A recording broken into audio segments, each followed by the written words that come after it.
All right, so everyone who is here, again, please note that if you come off of the recording and unmute yourself for any reason, you're giving us permission that have you in the recording for those who want to watch this later. We will have time for questions in the middle, and I believe at the end, and they will have a little intermission to take a little bit of a drink break, I'm sure, because we go through a lot of information every year. And that's why we do this recording, because there's so much information and it's very on point. Every single year there's something, and I'm like, oh, there it was, Pat, you right there. It's really amazing. But first off, if you're new, again, tell us in the chat if you've been here with us before, and how you found us, and if you've returned, how many years have you been watching Pat's predictions? We'd love to hear that. At Firefly Hollow, just so you guys know, we are really grateful and honored to be able to present this every year as well. And we want to just remind everyone that the online community that you may not know of, I'm going to talk about it again at the end. We will talk about these predictions for this year, how important it is to lean into spaces where you feel safe, that you feel you can have conversations where you can be supported. And we have a free social club. So I just want to make sure everyone is aware of that, because it's the age of over information and overwhelm and so much to look at and scroll through and things like that. But the in-person, face-to-face, heart-to-heart connection is much needed more than ever. So we have it's absolutely free social club that meets on a weekly basis here at Firefly Hollow. We meet on second Thursdays for a meditation and mostly discussion to connect. The third Thursdays we meet at Leggett Farmers Market for a game night. That's awesome. You can get snacks there and get food or a coffee. We can hang out and play games. And then the fourth Thursday of the month, this is a huge announcement. I know Bill, one of the owners of New Visions, if you're not aware, he's with us in spirit, will be so proud of us, so happy and excited that we have been connected with the head publicist for Hay House Publishing Company. And what that means is we get direct access every single month to a Hay House published author. So starting in October of this year, we got to read a book with an author and then meet them at the end of the month and ask live Q&A questions. So I'm really stoked for this year. We have a whole lineup coming up for you guys. But this month, we have the fourth Thursday of the month. You can come in person or online. It is hybrid. So if you're not necessarily, I'm letting people in the room here at the same time. I might have muted you accidentally there, Pat, sorry. If you are interested, we are reading a book called Tarot for Manifestation with Stephanie Capone. All these podcasts, all these authors, I do a podcast interview with them ahead of time if you're interested in learning about them. But I'm telling you, if anyone's interested in tarot, or even if you only have an oracle deck, Pat, maybe your tarot students would be interested in this. It's such an amazing book already. I'm halfway through it. And learning and using the tarot to uncover shadow aspects of ourselves, to really look at where we're getting in line with what our desires are and how can we move into manifesting them. So it's really cool. You can join that 4 Thursdays a month at 6 o'clock online or in person, and we get to meet the author and ask them questions live. So if you're coming to that one this month, bring your tarot deck or oracle deck, because we're going to have some fun with it afterwards. So that's a really big announcement. So weekly gatherings for the social club, and then there's other things that the club itself decides and goes different places around the area. They go to the salt sanctuary, we go shopping, we go out to eat. So it's something that we really need, and we really need that for our sanity, our mental health, our physical health, hugs, physical touch, if you're a hugger, and having this connection is really important for our nervous system. So I'm going to point out too, since we have so many people here, Kara, that are not local, I'm going to mention you need to really cultivate community wherever you are. Totally need those hugs, totally need grounding and connection to people. So you may have to be that light that you want to see in the world, and make sure that you are the one that can maybe get community going. But absolutely, Kara is right. This is a year where community is more needed than ever. Yeah, and I'll just make one more statement about that before we get started. I'm a very highly sensitive person, and a lot of those in our community are. We're people that are very in tune with spirit, we're in tune with ourselves, and a lot of times the way it is can be very overwhelming for a lot of us. And most of my work that I work with, when it comes to body work, energy work, exercise, breath work, everything we do, whether it's meditation or intuitive development, all of it is geared to regulate the nervous system and get you in your body.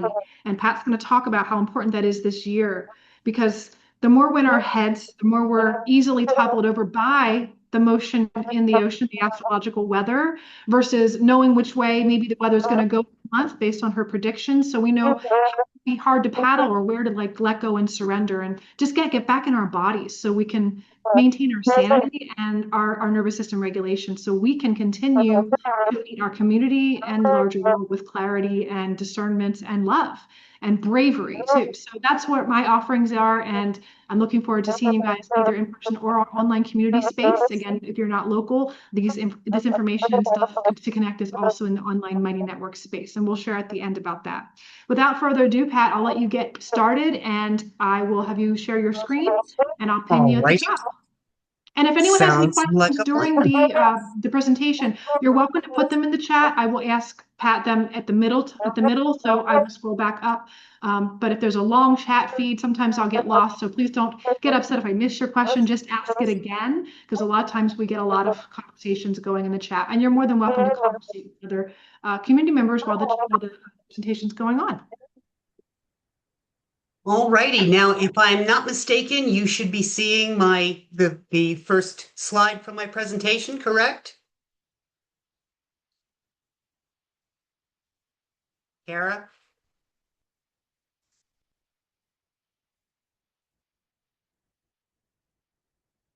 Okay, I'm not hearing anything, so I'm assuming that we're okay. This has been a wild year. What we're going to be looking at tonight, we're going to start with the notable alignments of 2025. What does that mean? It means the different ways that the planets are talking to each other, connecting with each other in the heavens.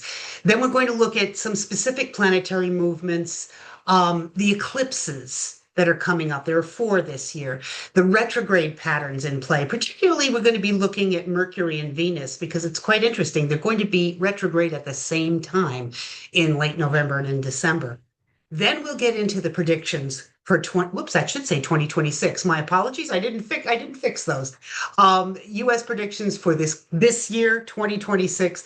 And we'll look at it from the standpoint of a solar return, as if the United States was my client and sitting in front of me. And then I'll also go into the ingress predictions. So let's look first at our notable alignments for 2026. The first one that occurred. Can I interrupt real quick? Yes, Does everyone see the slideshow big? Because right now at home, I'm seeing you big, but not the slideshow. I want to confirm. Yeah, that's what I want to make sure that we're seeing. We should be seeing the presentation. That's why I had asked. Someone could tell me in the chat if you are seeing the presentation bigger than that. Thank you so much, Corby. Awesome. I'm glad. Just want to make sure that's clear. We're good. Thank you. Excellent. Thank you, Corby. And thanks to everybody for helping us out here. It's always good. So the first thing that came up on Saturday, I was really quite surprised. January 3rd was the first full moon of the year. It occurred at 5:01 a.m. and it was at 13 degrees of Cancer. Now, the only reason why that's super important in terms, how I look at things is that 13 degrees is what's called a critical degree when you're looking at the cardinal signs, Aries, Cancer, Libra, and Capricorn. All that means is it's very strong. So that full moon really took place in the 7th house of the United States chart, talking about foreign relationships. So that was the day that we put into play the invasion. Well, the invasion depends on how you put it, where we put our military forces on foreign ground in Venezuela and kidnapped the president, Nicolas Maduro, and his wife, Celia Flores. So this is very, very much reflected in the full moon this year. It was really interesting to me that this was how my predictions sort of got kicked off. From a personal level, we're looking at the Cancer Capricorn kind of a dichotomy of the polarities, the 2 axes that are in play because a full moon is always the Earth on one side, the sun on one side, the moon on the other side of the heaven, so that the planets, the sun and the moon, are always in opposite signs, right? So it's balancing that fulcrum point between two push me, pull you kind of energies. In this particular full moon, we're looking at the idea of the balance between the public and private life, domestic and professional spheres, our career versus our home life. How do we nurture as opposed to how do we achieve public accountability? Well, how do we balance loving guidance and firm discipline, rewarding inclusion, which is what Cancer is all about, as opposed to rewarding individual achievement, which is what Capricorn is all about. So when we're looking at that in terms of the full moon for the United States chart, it was really interesting that in addition to the fact that this happened in the 7th house of foreign activity, it's also conjunct the US Mars, which brings in aggression, the military, forceful outward pushing of our agenda. Venus is conjunct the sun, however, in this particular full moon. So that brings networking. That brings the desire for control in our relationships into play as well, because Saturn is involved in this. So what does that all mean? All of this gobbledygook, as Blessed Bill used to say, wah, wah, wah, wah, wah. What does that all mean? Really, it's this concept that we need to be very careful this year that we not overstep as a nation or as individuals in trying to push our agenda ahead of everyone else's needs. Uranus is in play in this particular full moon as well, and it's in the 6th house. I would say expect the unexpected for this entire month when it comes to any of the armed forces, any of the service industries, and that includes such things as the police department, fire department, first responders, quite honestly, ICE. All of these are service, or supposed to be service entities. And when Uranus is in play, you can expect the unexpected. I would say that it's a long-lasting one. This started back in July of 2024, and it's going to continue until mid-April of this year. So what we might be seeing are perhaps the last throes of this particular alignment. I'd love to see that end, the aggression anyway, as soon as possible. The next thing we need to look at, it's another difficult alignment, and I'm going to try to be peppering positives as well as negatives in here, folks. So don't think this is all going to be one night of, oh my God, this is horrible. I need to drink through the next 365 days. That's not the case. It is a difficult alignment, but it's not an impossible one. It does bring anger and aggression and intense ambition all together because Mars will be conjunct Pluto in this particular date. And that's January 27th, exactly at 5:59 p.m. It will be an orb. For an astrologer, that simply means we will feel the energy at work from the 26th through the 28th. It's blessedly a short-lived one. Mars moves fairly fast. And when I'm talking about orbs, I like to stay within 1 degree of the exact date. So what we need to be aware of personally as individuals, this is a time when, with Mars, that absolute forward-pushing aggression mode, we need to be wary of being ruthless, of our own selfish desires to make our agendas the most important thing on the, in the planet, because everybody else is going to be feeling that same thing too. We have to be wary of pettiness. When we bring Pluto and Mars together, you're looking also at a lot of enhanced betrayal, trust issues going on, power plays, power struggles on a major scale. Bullying, cruelty, all of these things are very, very real manifestations when this particular planetary alignment occurs. It's considered to be, in the old days, they would call it an evil alignment. I would say it's much more a difficult, challenging alignment, but it has potential for good to come from it. It really does. So I want to make sure that I pepper that in there too. One thing I will say, know this, Mars-Pluto energy will not be denied. You cannot ignore it. You can't shove it down. You can't make believe it doesn't exist. Pluto energy must be managed. It must be dealt with.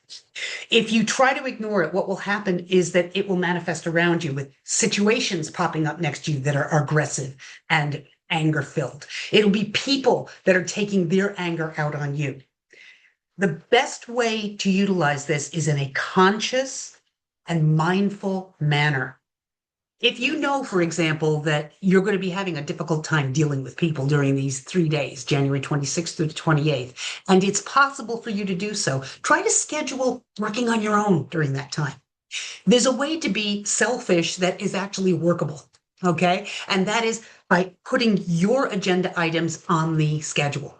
Work alone, work independently, chase your personal desires, because that's really what Mars is all about, your desires, the intense need for those to be brought to the forefront. Use the adrenaline rushes that you're going to feel during this time to achieve positive goals. That's what that plus there is for. Didn't quite fit for the word positive, because they can be there rather than to fly into anger. Use them for positive outcomes for the greater good, as opposed to just your own good. Pluto talks about healing energy. So put hard work into healing for other people. That can be an excellent use of this activity. Also, creativity can really flow at this point in time. You can really come up with some amazingly outside the box problem solving techniques when this particular conjunction is going on. So allow yourself to have the positives, not just dwell on the negatives. Be mindful, be aware. So that's definitely a date, though, to mark on your calendar to watch. The next one is on February 1st. February 1st will be another full moon. This is the February full moon, and you'll be resting at 13 degrees of Leo. This has also, the Mars-Pluto conjunction is still in play at this point because it's still sort of, it's close. It's not exact, but it's still close enough to be counted. And it's, in this particular case, it's dancing right on top of the United States South Node. So I'm going to be looking at this date from the standpoint of our country. Again, that concept of aggression, conflict, and impatience in play, but it brings in old defense mechanisms because the South Node in Aquarius, it's pulling in the idea of rebellion for the sake of rebellion, anger for the sake of anger, refusing to cooperate, refusing to find ways to come together just for the sake of, that's rebel without a cause energy is the best way to think about it. Now, from the standpoint of how to deal with this energy, you want to move forward with courage because Mars is nothing if not courage and bravery. It's also the idea of letting go of old patterns. Mars talks about new initiatives and new endeavors coming into play. Think of what Pluto is all about. It's transformation and healing, as well as betrayal, trust issues, and power struggles. There's always a positive there. Which one are you going to use? Are you going to use that Mars energy to beat somebody over the head with what you perceive to be, your idea of how they've hurt you? Or are you instead going to use that energy in a positive way and forge new connections with people? Both are possible. It's all what you choose to use. It's also using that transformational energy that's in play for societal reform, to make changes in your own community, make changes in your own family. We have to start where we are. Then the ripple effect begins to work. It's that butterfly effect that can be felt then worldwide. From a non-world standpoint, from more of a personal standpoint, what you need to be on the lookout for is paranoia and power struggles, as opposed to using that energy for healing the masses, or even just healing yourself and your family. You could have old trauma rear up. That's very possible when Mars touches on Pluto, because Pluto really brings in a lot of the old psychology that we have to deal with. Or it can be healing allowed to begin. Are you going to instead let illusions run you rampant? Are you going to allow, old conspiracy theories to take over for you? Or are you instead going to see the hidden emotions, the hidden motivations that are behind the acts you see and try to heal them from that standpoint? What we need to do is put rage, obsession, and self-destructive behavior to the side and use Pluto's healing energy instead to transform and to take back control of our lives. So that's the warning for the February full moon. On the 20th is, I know it seems to be like we're front loading all of the challenges. This is to me probably the biggest alignment of the year. This doesn't happen often. It's a relatively rare planetary alignment where the planet Saturn will conjunct the planet Neptune. And it will be at the Aries point. Just so you know what that means, the Aries point is at 0 degrees of Aries. It's absolutely a starting point. So Saturn entered Aries briefly this past May when it hit retrograde, and it was dipping back slightly for a short time into Pisces in early September, and then it was on its retrograde path. It will re-enter again on February 15th. It will come back into Aries on February 15th, and where it's going to remain until April of 2028. Neptune is moving into Aries on March 31st, or moved into Aries, I should say, on March 31st last year. It went into retrograde. I think it was on July 4th. Don't hold me to that, but I think it was. I got so many dates floating in my head, it's hard to say. But it did slip back briefly into Pisces. It will move again until on the 27th of this month of January, and it will be then in Aries for the duration through 2039. Now, the last time that this particular conjunction, Saturn conjunct Neptune, happened was in 1988 to 1990. If you think back to the major shifts politically we had at that time, the major world changes that were in effect, dealing with Desert Storm at that point in time, there was a lot going on. So when I talked last year at the predictions about Neptune in fiery Aries as sort of the spiritual warrior with the flaming sword, it really is dealing with the energy of the zealot, the energy of militancy in social stratum. So it can be a challenging energy that we have to work against for the worst case scenario to take place. We don't want fear and roadblocks being what the manifestation is, or disillusionment being taken as facts. We want to make sure that this is the end of the fantasy, because that's what Saturn conjunct Neptune is all about. It really brings visibility of reality into the forefront. We can no longer use escapism as our way to get out of this. We can no longer wallow in self-doubt and in insecurity. The best way to navigate this particular transit, forgive me, dealing with some muscle spasms here, so I'm going to be fidgeting a bit. I apologize, but the best way to deal with this energy is to do the work. That's Saturn energy. Do the work, the hard work. Put your nose down. Know what your limitations are. Now, that's not saying box yourself in and don't let yourself grow. That's not what that means at all. It means knowing what the wise and achievable goals can be and sustaining that energy to work toward them. Choose wise boundaries, healthy boundaries.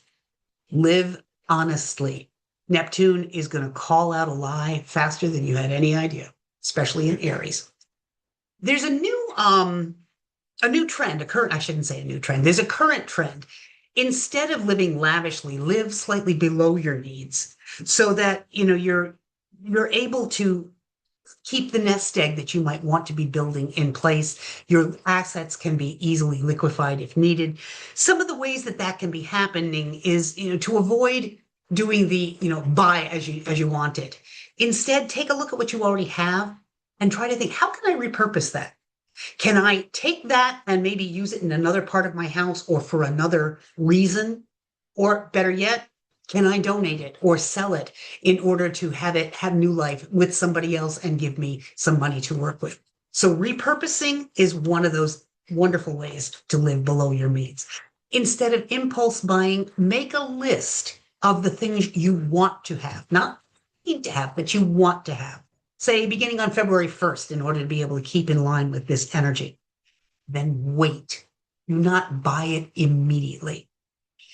Wait until the transit is done around March 4th, March 5th, before you actually make the decision to buy. I guarantee you're going to be amazed. If you find yourself having waited that long, you'll realize some of those items can get knocked right off the list. You didn't really need them or want them anyway. So that's a good thing to do. There's also a trend currently to go cash only. What I'm going to be doing, just to give you an idea, to one way to make that work is I'm setting up a budget for my discretionary budget, I guess is the best way to put it. Not the stuff like our bills to be paid, but how I want to spend my money for my own fun things, my own enjoyment things. I'm going to make it in cash each week. When it's gone, period. End of the story. If I don't spend it that week, I can put it towards the following week. If I don't spend it at all, that's even better. It can get socked away for a time I need it. But when you're working with cash, it no longer becomes that nebulous, oh, I just give them my card. It becomes very real where you spend your money and you truly see it. And then, of course, actually, the first thing you do before you even do that probably is setting a budget up. If you don't have one, this is the transit to do it. This is the transit to prep for it. Structure is what Saturn is all about. So it's a perfect time to be able to put together your budget. At any rate, the whole thing that you want to make sure that you do during this time, you want to make sacrifices that are going to benefit the majority, the greater good. You want to help others reach their goals, and you'll be amazed that way how much that energy helps you reach your own. And you want to be able to find yourself meeting your needs, but perhaps rescaling your wants. If you don't, I mean, I don't want to bang anybody over the head with this, but if you don't, you may find that this particular transit may give you a really short, sharp lesson in responsibility. So it's much better for you to initiate it than to have the universe initiate it for you. Here's a lovely one. This is a lovely sextile that Saturn is going to be making from 5 degrees Aries to Pluto at 5 degrees of Aquarius. Now, this is for the positive nature of Saturn to shine. It provides structure. It provides boundaries. It provides a matrix in which to build our dreams. I've been saying this since I started doing these kinds of talks on whether it's the predictions lecture each January or just when I'm talking about astrological transits here each month on conscious connections. You can't have your dreams become real if you don't have a matrix in which to build those dreams. They have to be grounded in reality. And Saturn, bless its heart, that's what it provides for you. And Pluto's transformative energy can really take root and give you some amazing, amazing outcomes for this particular transit. Now, Saturn is a longer lasting transit than the transit of Mars. So this is going to be felt from about March 18th until maybe about April 6th. So during this time, it's a perfect opportunity to set and start the work on long-term, realistic, and achievable goals. These are like the SMART goals that you might want to have thought about. SMART goals are specific goals, measurable goals, achievable goals, relevant goals, and time-based goals, okay? So you want to set something that is reasonable to achieve. You don't want to do something that's so difficult that you're setting yourself up for failure. It's a great time to also take back your power. Step into your power during this period of time. Pluto will give you that amazing edge that you've been needing. Saturn sextile Pluto is a superb time to start some kind of a self-improvement program. I don't care if it's psychological, in other words, starting therapy. I don't care if it's physical, because the boundaries and the discipline that's required often for maybe an exercise program to improve your physical health. That's what Saturn is there to help you with. It's a great time to find out what the roots of some old toxic behaviors might be. So take that into account when you're looking at what you could achieve during this particular transit. It's also a fabulous time. I did mention the idea of working with a therapist. You could simply be working with shadow or inner child work. There are some incredibly wonderful oracle decks out there that are specifically guidance for working with your shadow self. I would really recommend those of you who feel like you want to be able to tackle that, give that one a shot. So that's from exact on March 28th, but you'll feel it March 18th until about April 6th. Yes. The next one that comes up, we have a full moon. And this is when it's on April 1st at 10:12 p.m. This is a full moon at 12 degrees of Libra. So you want to look where in your chart does 12 degrees of Libra hit, because the moon is there. The sun will be at 12 degrees of Aries on the other side of the chart. But the house that it's falling in, that in your chart, that's where you're going to have profound opportunities for growth. Absolutely amazing chances for self-expansion. It's a great place to be a great time, to initiate new endeavors, especially those that are creative in mind or involve groups and people of like mind. Now, let's say, for example, that your 12 degrees of Libra happens to fall in the seventh house. Seventh house, great time to think about a business partnership. Great time to work on your own intimate partnerships. It's a fabulous time to really connect with very, very close friends and see what is a wonderful opportunity for you to be able to grow together, perhaps. It has tremendous transformative energy, and it's also when relationships themselves are in the spotlight. Since we're looking at that Aries-Libra axis for this, it's always about me and another person, my personal agenda, our agenda, if you catch that drift. So one of the things that you're going to be working on are the skills that are needed in relationships. And that's your negotiating skills. Where do you need to put your own barrel through and make my agenda number one to the side, or, calm it down a little bit and look more at what about negotiation? What about compromise? Kindness and diplomacy. But be careful not to go too far the other way. When we give too much and then lose ourselves, no one wins, because in this world right now, all of our energy is necessary. We wouldn't be here if that weren't the case. We are needed. Our energy is needed at this point in time to achieve balance in the universe.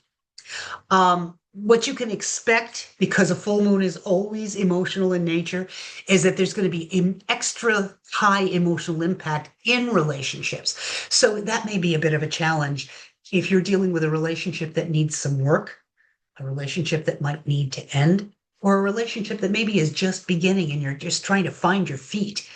I would say watch on April Fool's Day for that opportunity to let the transformative energy change you and who you are what you bring to the relationship.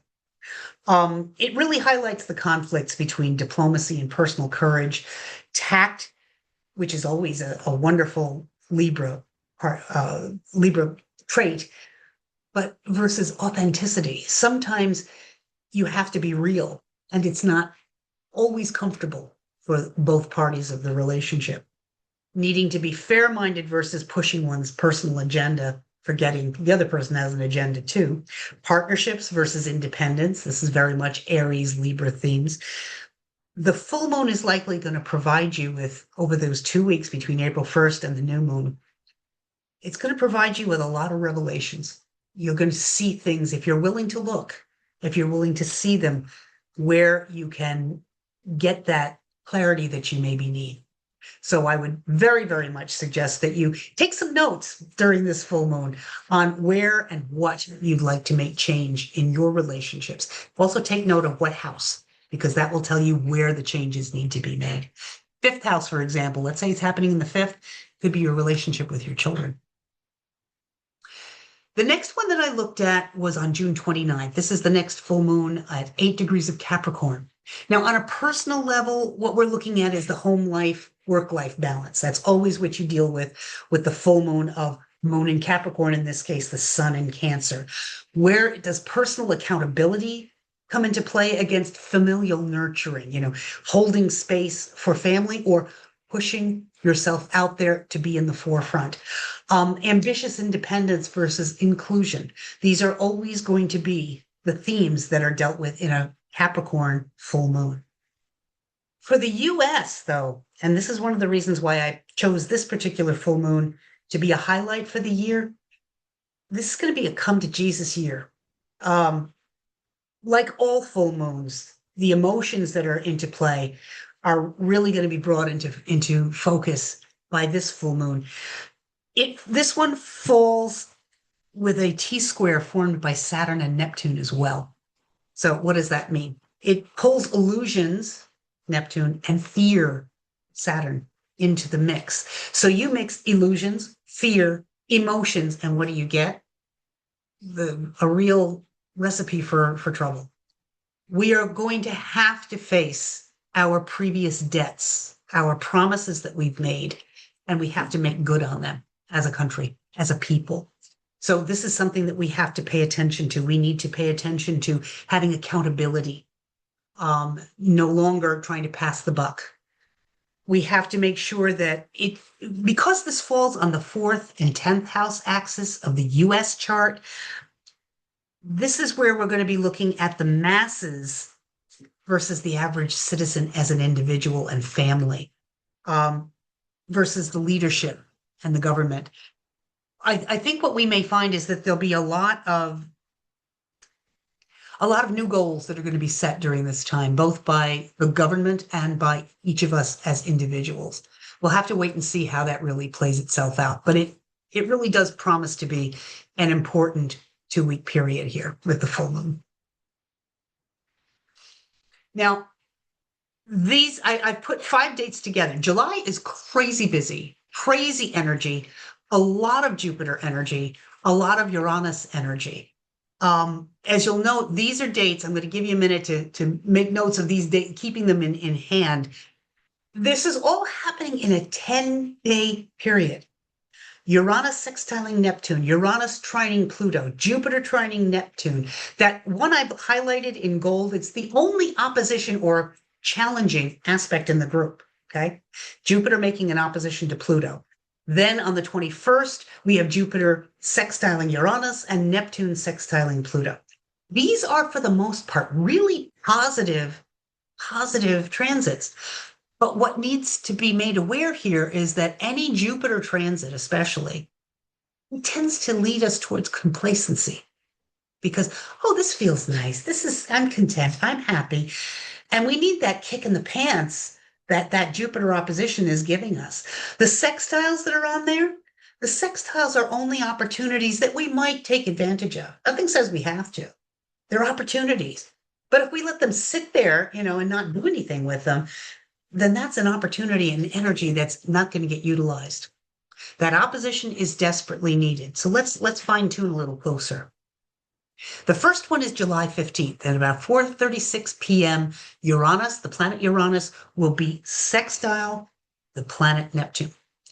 This is where, and I immediately thought of James Bond, and I said, that's a shakeup.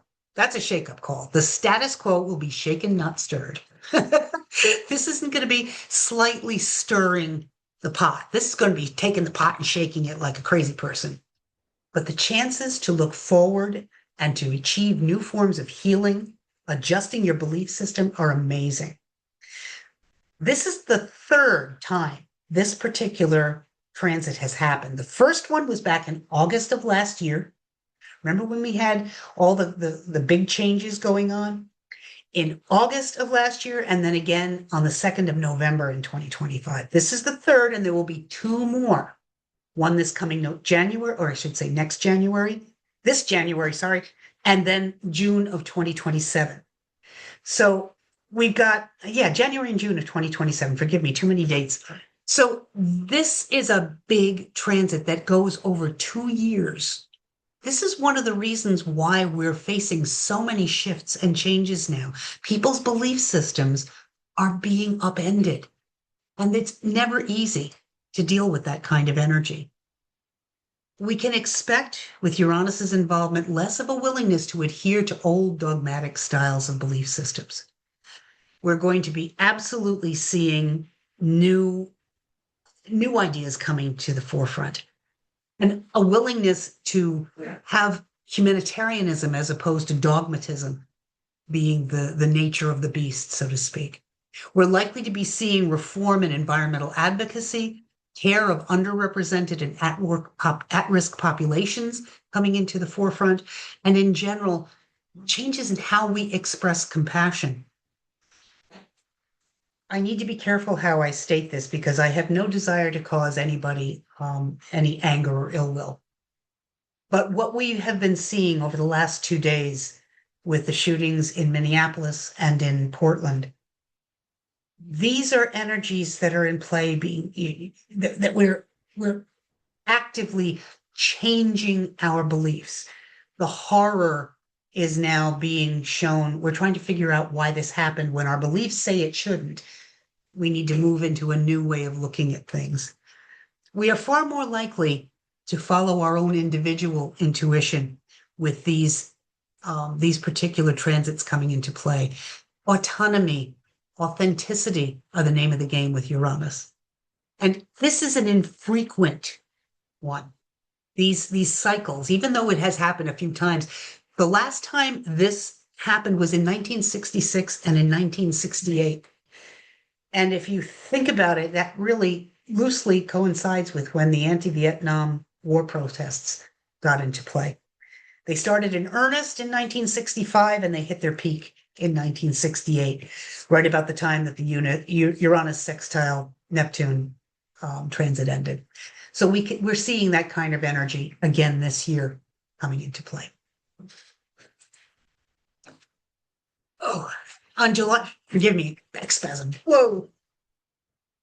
Sorry, working on this, sitting in front of the computer for as long as you have to do to work on this, it plays merry hell with your back. So I apologize for squirming and fidgeting here. The next one is on July 17th. This is a lovely trine between the planet Uranus at 4 degrees of Gemini, making a trine, a beautiful 120-degree, easy flow kind of a connection with Pluto at 4 degrees of Aquarius.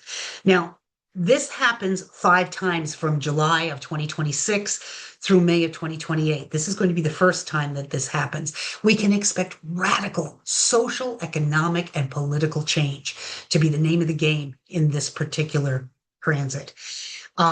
Huge global entities like globally influential corporations are going to be into play.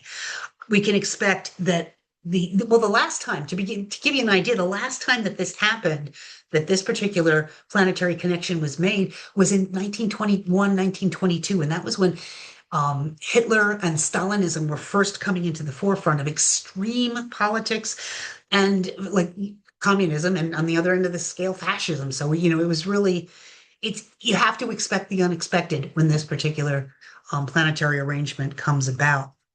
From a personal standpoint, what you're looking at, this is the best possible time to transform yourself from the inside out, to really eliminate self-harming bad habits that are not serving you any longer. It's a time for better understanding of yourself, getting a better, bigger worldview, really, to look at what's going on for everyone, not just for yourself, and embracing it, knowing that embracing that will allow you to enjoy life better. That's very much a side benefit, I guess is a good way of putting it, of this particular transit. I will tell you, anytime that there is a Uranus transit going on, ignoring it might not feel bad while it's happening. The pain comes afterwards. An ignored Uranus transit leaves despair. That feeling of, I missed my chance. You don't want to let that happen. You don't want to let this opportunity, this amazing opportunity for transformative healing energy to be at work in your life, you don't want to miss it. So start thinking now. Start making plans and notes now how you might want to enact this. This will feel from about July 3rd until about August 4th.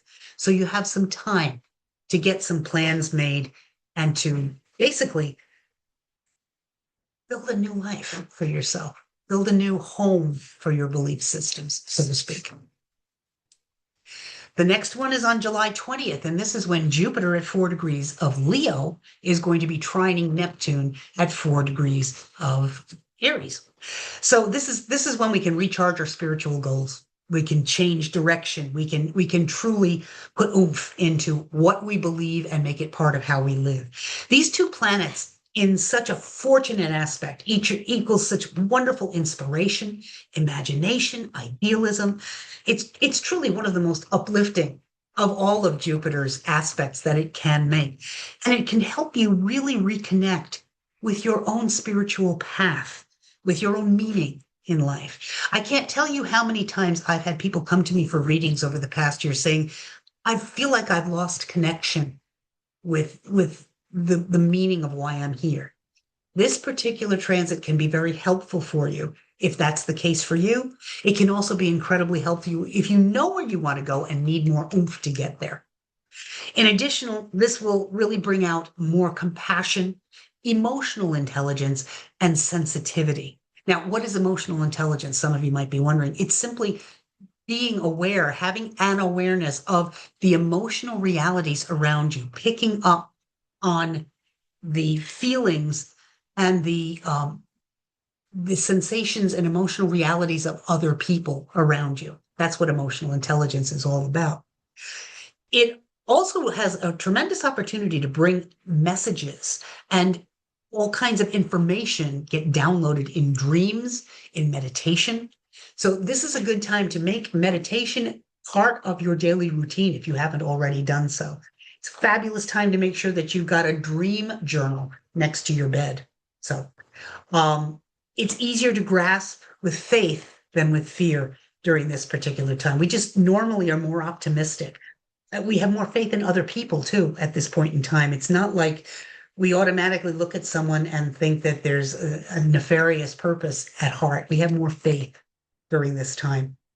I will say there are, let's not say negatives, let's say challenges. There are always challenges to any alignment, whether it's, at any rate, it's harder to hang on to boundaries during this time. Jupiter, no matter what it touches, enhances it, amplifies it. Okay.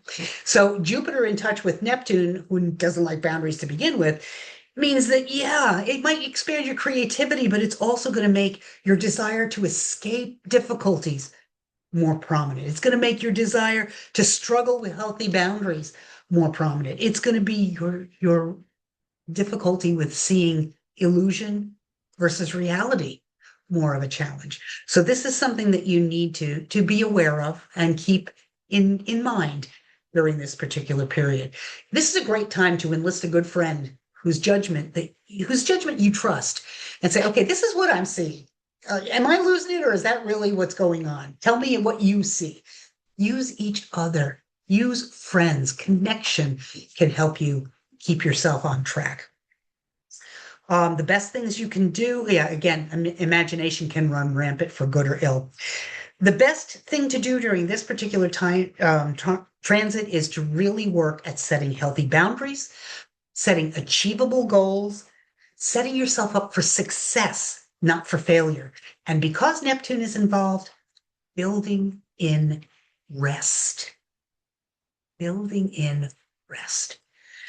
One of the biggest important parts of Neptune transits that many people don't think about is it's not really a time to physically do things. It's more a time to think about things, to ponder, to meditate, to dream. And then after the transit is over, then enact. So if you at all can, I realize that not everybody is going to be able to have that opportunity, but if you can at all, recharge your batteries into this particular time period. Now here's that, I don't want to call it kick in the pants. Let's call it the reality check. Also on July 20th, same date as that connection with Neptune, Jupiter is also going to be making an opposition to Pluto. Jupiter's still at 4 Leo, Pluto's still at 4 Aquarius. It'll be an orb. You'll be feeling this from July 16th through July 24th. This is, if you think about it again, Jupiter amplifies anything it touches. Pluto is all about power. How do we manifest it? How do we deal with it? How does it deal with us? Betrayal and trust, transformation, healing. So you put those two together in an opposition where it's that concept of someone or something outside of you is pushing you to make a decision. That's always what an opposition means in a transit. Then this is going to be a huge drive to succeed professionally or philosophically. Either you're going to be seeing somebody else excel and you could fall into the category of jealousness, or you can use their success as a goad to yourself to achieve personally. This is a burst of inner strength to your ego and your desire for self-rule, your personal power, as opposed to handing off your power to somebody else. If you proceed from fear, or if you are in the middle of a power struggle, you're going to have to hang on to your horses for your strength. Okay? Enemies may rear their ugly heads at this point in time. That's always when you're dealing with an opposition, you could be learning from what you observe and what you experience as opposed to it bubbling up within you. The last time this occurred, a Jupiter opposition, was in April of 2014, and it won't happen again until September of 2038, and then March and June of 2039. That'll be a 3-hit. It'll be a retrograde thing that's going on at that point. So I would say what you're going to be dealing with at this point is a need to listen to everybody else's viewpoints, which can likely assist you in creating a much more feasible and usable end product, especially if you're dealing in a team orientation. Pushing a personal agenda isn't going to work. Instead, working on something for the common good is much, much better. But Pluto, remember, is huge power. So you could really end up going far professionally during this particular transit. So those of you who are in a position of management, keep note of this particular date between July 16th and the 24th, exact on the 20th.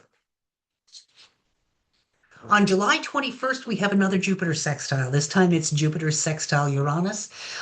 This brings the air of Gemini into play with the fire of Leo.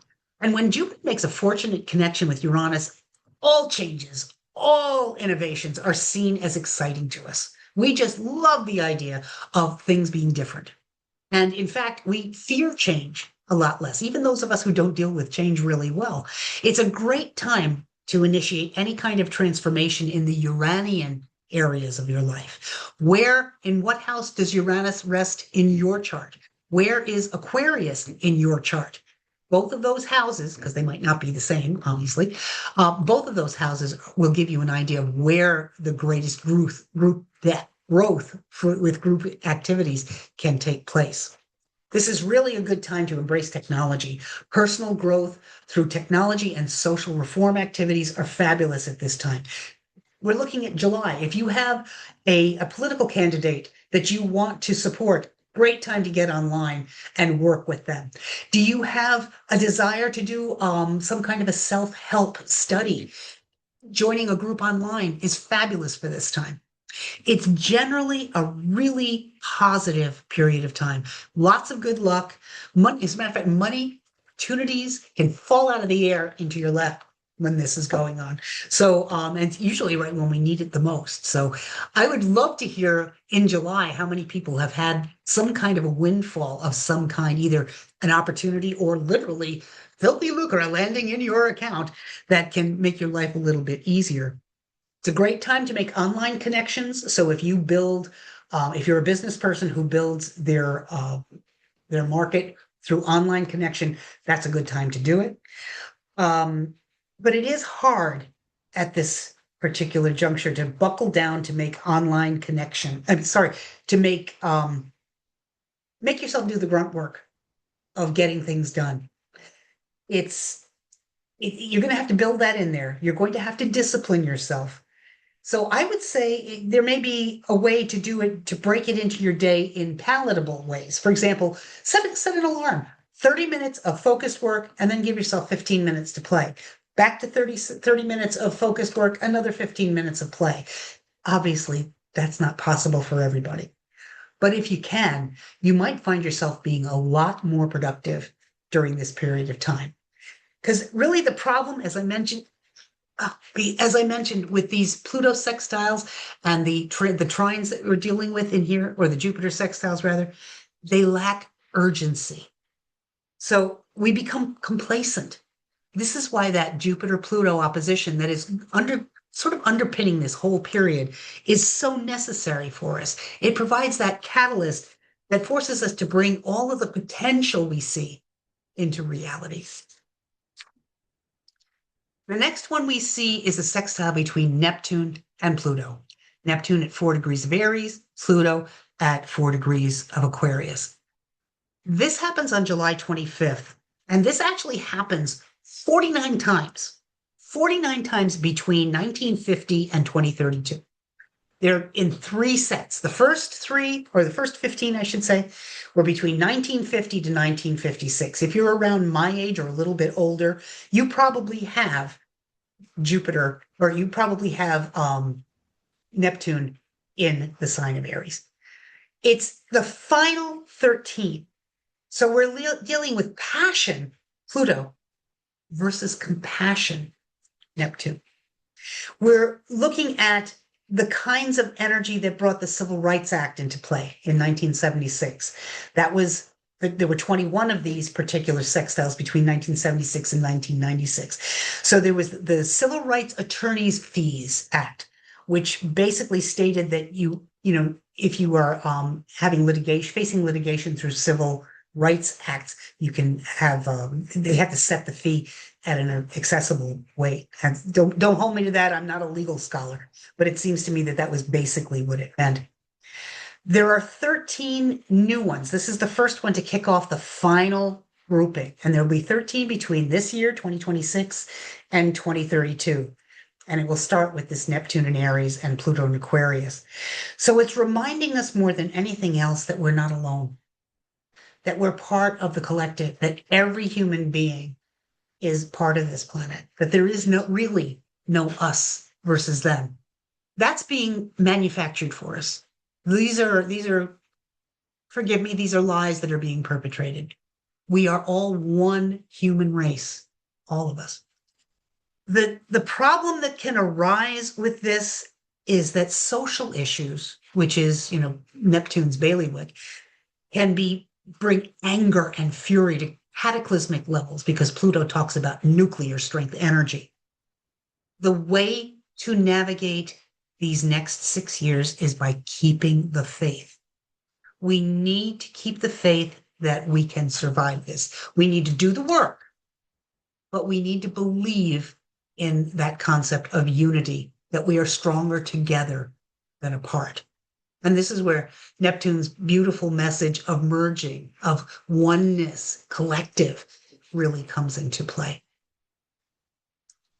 Now, from the standpoint of the broader outer planet activity that's going on, I'm not going to be saying that, in July, that was the last time we had any kind of planetary connection that mattered. No, that's not true. But I think the ones that I've covered are the ones that are the biggest, most important specific dates. Really, this whole year is all about incredible transformation and change, truly, from the inside out. January saw Neptune finishing its retrograde motion and moving back into Aries, where it is not going to move until 2039. So that signals psychological change, not just external change. Neptune rules our psychology. In February, we're going to see Saturn finishing its retrograde motion in Pisces and returning back into Aries again, plowing forward in a very disciplined way until 2028. So, and the big culmination of this is that Saturn-Neptune conjunction at the Aries point. And that's all about the end of fantasy. This is the cosmic 2x4 upside the head that we've been needing. And this is where we have the chance to stop daydreaming and commit to a vision, commit to a path in order to achieve our goals, both individually and as a people.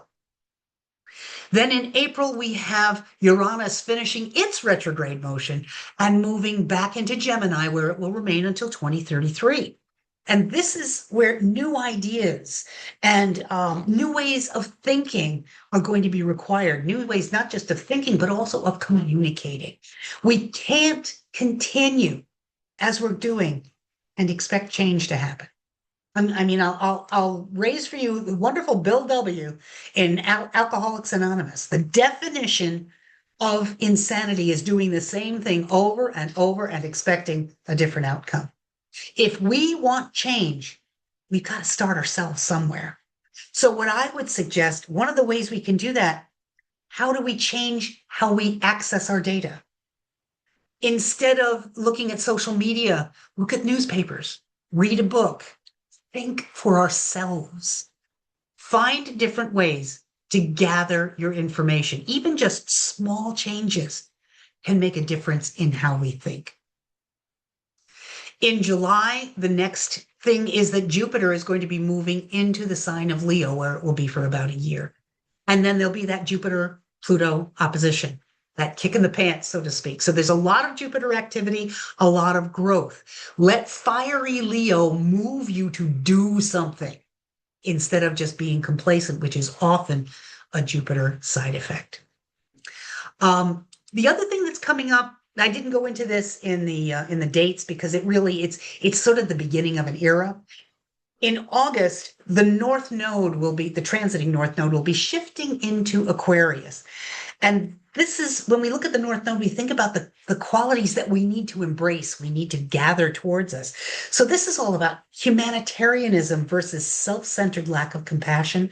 In other words, instead of I got to get what's mine, or forgive me, America first, we need to look at the whole, the humanity of man. Cooperation as opposed to coercion. We need to look at autonomy as opposed to authoritarianism. That's what the messages are going to be all about. It'll be about an 18-and-a-half-year cycle in that, it's going to be there for a while. It won't be, it takes 18-and-a-half years to go all the way around. It's not that long, but it's the start of the Aquarius cycle is basically what I'm trying to say. Now, in October, this is not outer planet, but I mentioned it briefly earlier. We're going to have both Mercury and Venus retrograde at the same time in late November and early December. This is going to be a time to go within. I've seen so much online about remembering that winter is a quieter time. It's a time when the earth is going to sleep for a bit. It's rejuvenation. And that's kind of being echoed in this retrograde cycle for Mercury and Venus, in that we can go within. We can start to change the self-talk that we engage in. That's what Mercury is all about. Change our way of thinking. Maybe that we changed beginning when Uranus entered Gemini. We can work with that and assess how have the changes been working for us.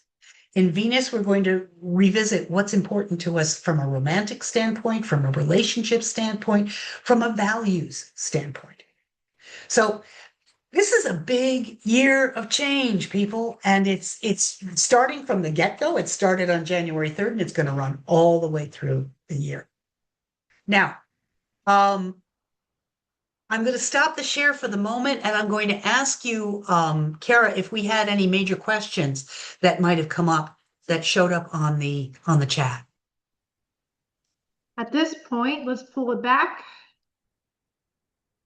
And the first thing we did have from David Ross is, you said, very early at the beginning, you were saying, we have to make sure we don't misstep as a country, I believe.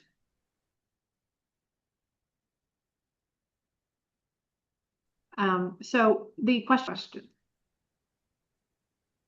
Oh, we just lost your voice there, love. We heard the question was and didn't hear anything else.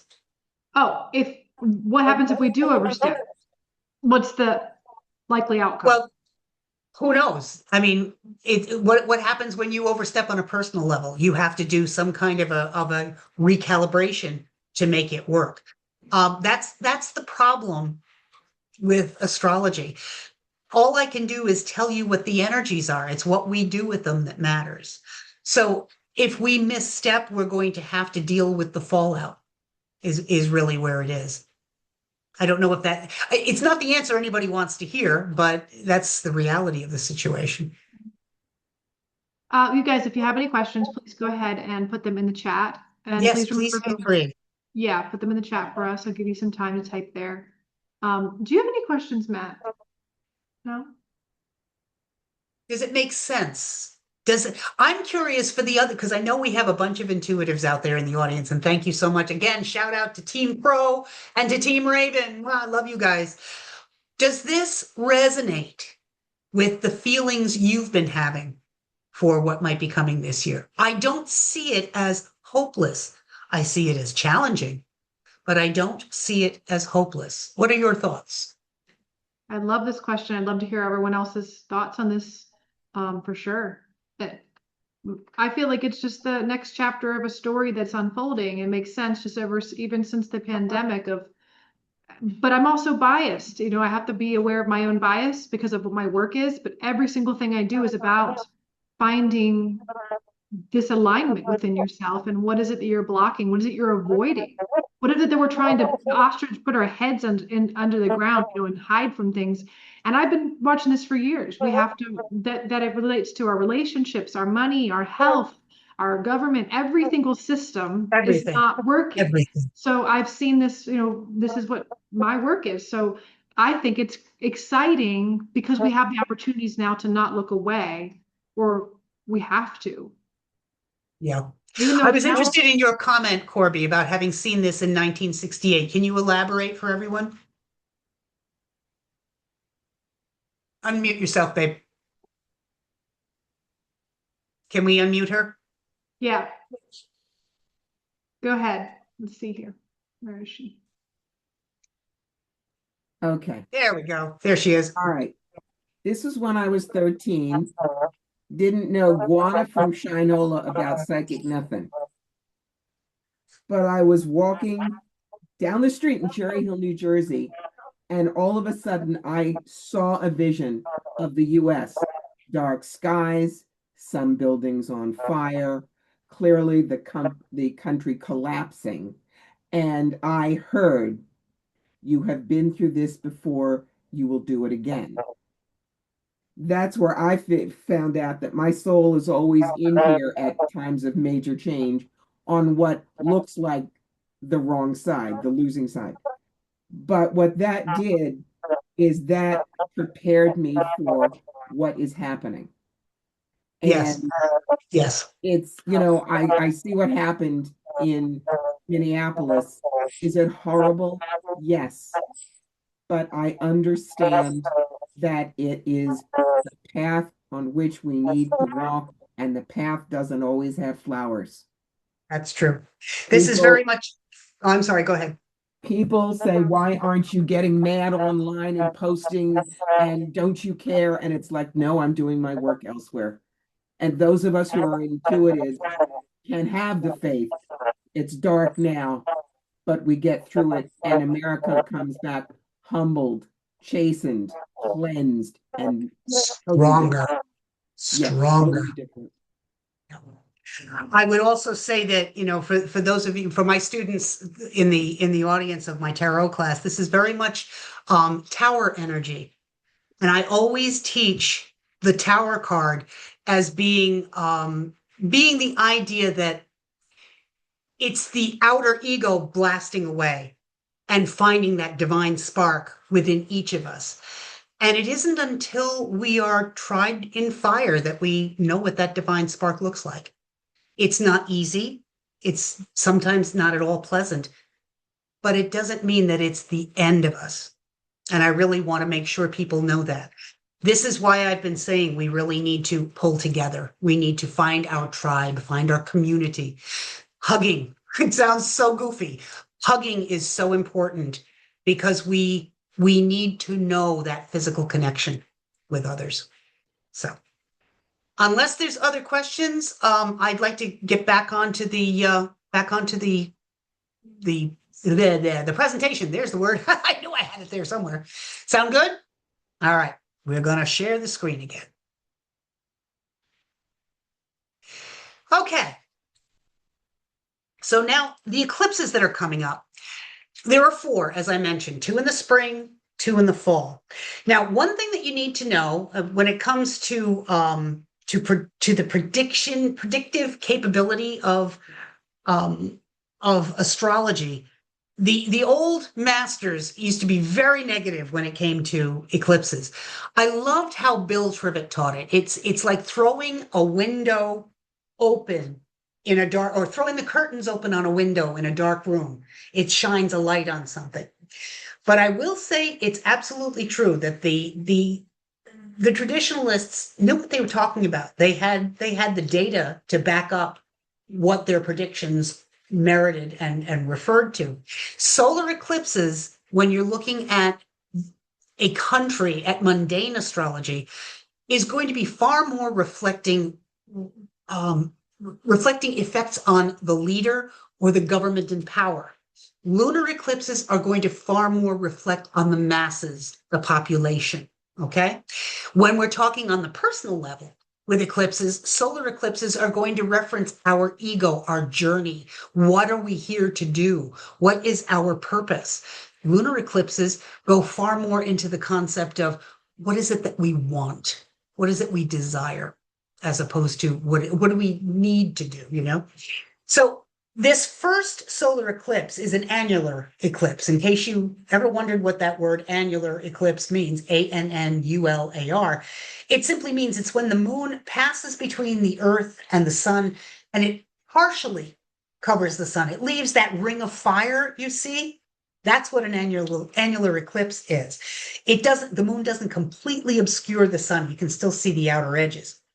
This particular solar eclipse on February 17th is in the sign of Aquarius, which is a fixed sign. Now, from the standpoint of the United States chart, we're looking at issues being caused for Congress. It could include formal party splits. It could include party defections, people leaving the party and becoming independent, whatever. It could be very much related to foreign policy or treaties that are already in place. These are indicators that come into play when Aquarius is the sign that the eclipse falls into.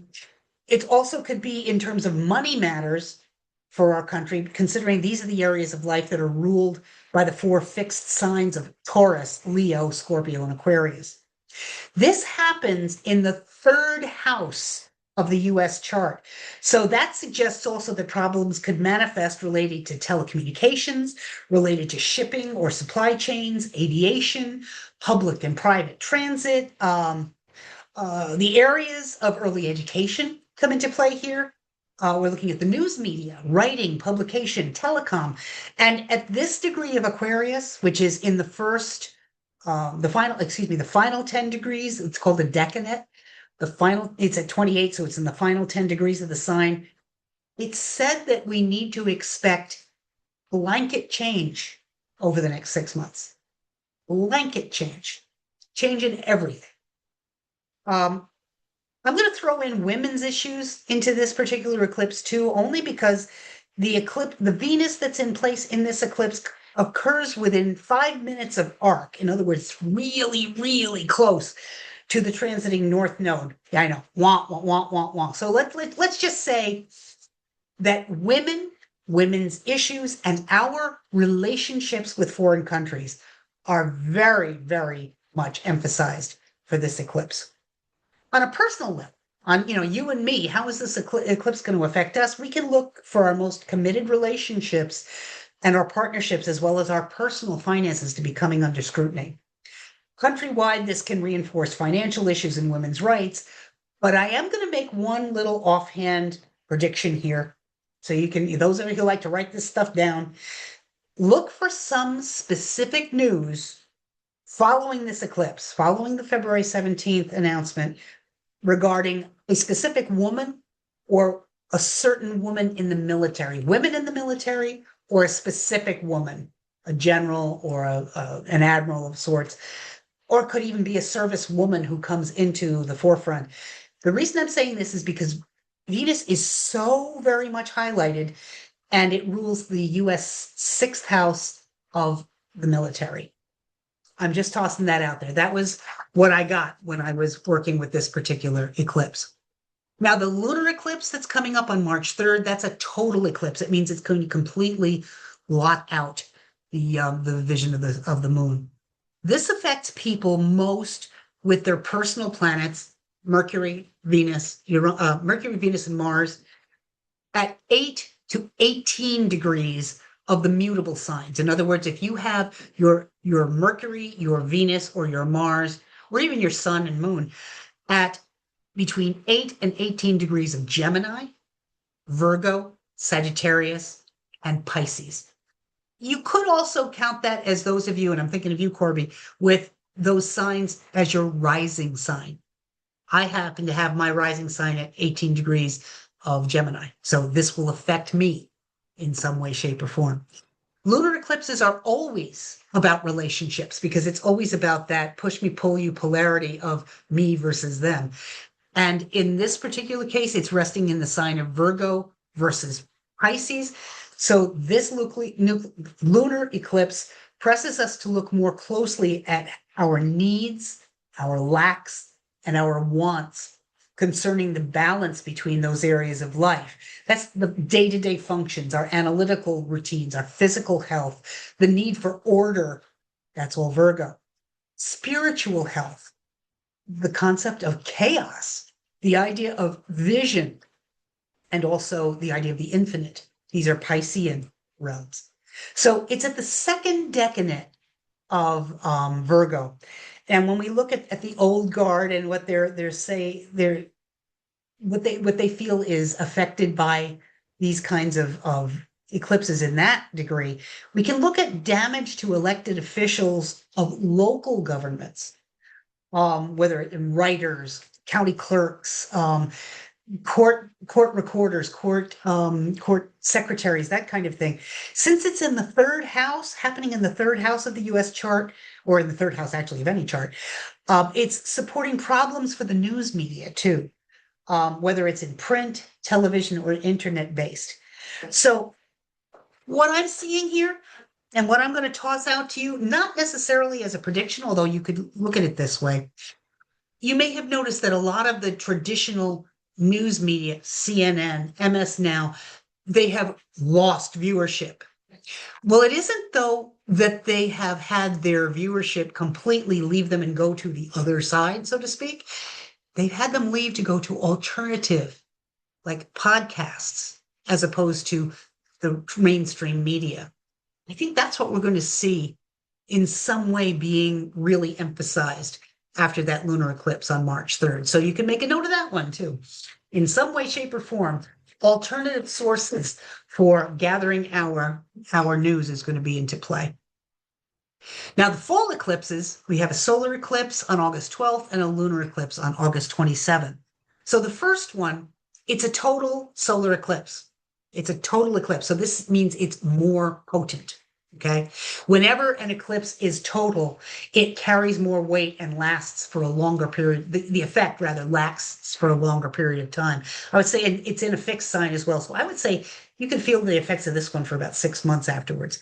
This eclipse occurs at 20 degrees of Leo, and that fixed sign indicates that there's going to be problems for the leader, for the government in power. It could also reference some issues health-wise for the country as well, since Mars in the chart for this particular eclipse is conjunct Venus, the ruler of the US House of Health in the 6th. So this could just as easily mean military involvement of some kind, because the conjunction also happens in the 7th house, which is foreign affairs.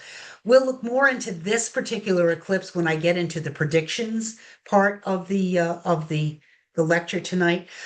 But I would say that what we may find is that there's going to be some issue with maybe healthcare reform or the difficulty in obtaining healthcare being a problem for the leader and for the government. Okay. I would say it's also a really good time on a personal level for setting long-term goals for positive change. This is a transformative energy that comes into play when we're dealing with the Leo Aquarius axis for that solar eclipse. It would be a wonderful time if you are looking for a romantic relationship to be putting work and energy into that, into self-confidence, the concept of creativity and creative expression, because Leo rules that. Games, sports, recreation, all of these are very much highlighted by Leo. Hobbies, children as well, and a strong focus on a personal level of you interacting with children or either with your own children or perhaps with early childhood education. Those of us with planets and sensitive points of the chart are strongly feel it. And this would be between about 10 degrees and the end of the sign, between 10 and 29 degrees of a sign. And it would be in the fixed signs. So it would be those of us with Leo Aquarius or Taurus Scorpio. So that again, that's me. So the eclipses are going to hit me pretty hard this year. For the US in general, though, that particular eclipse falls in the 8th house of the US chart. Traditionally, that again deals with it's unfortunate generally for the leader and for the party in power. I will say it tends to be difficult whenever there's an 8th house eclipse, it tends to indicate that it can be difficult for the health of the country, that we can have a higher mortality rate, I guess is it's a sad way to put it, but it's very, very likely with that particular alignment. Crimes and violence are also unfortunately heralded during that time. So I strongly recommend people use the energy rather than have it use them, you know? Make yourself use that energy instead of having it work on you. The full moon lunar eclipse in Pisces on the 27th. This is a partial eclipse, so it's not quite as potent as the previous ones have been. It happens at 4 degrees and 54 minutes of Pisces, so look in your chart to see where that degree rests, and that'll give you an idea of what might get brought to the limelight for you.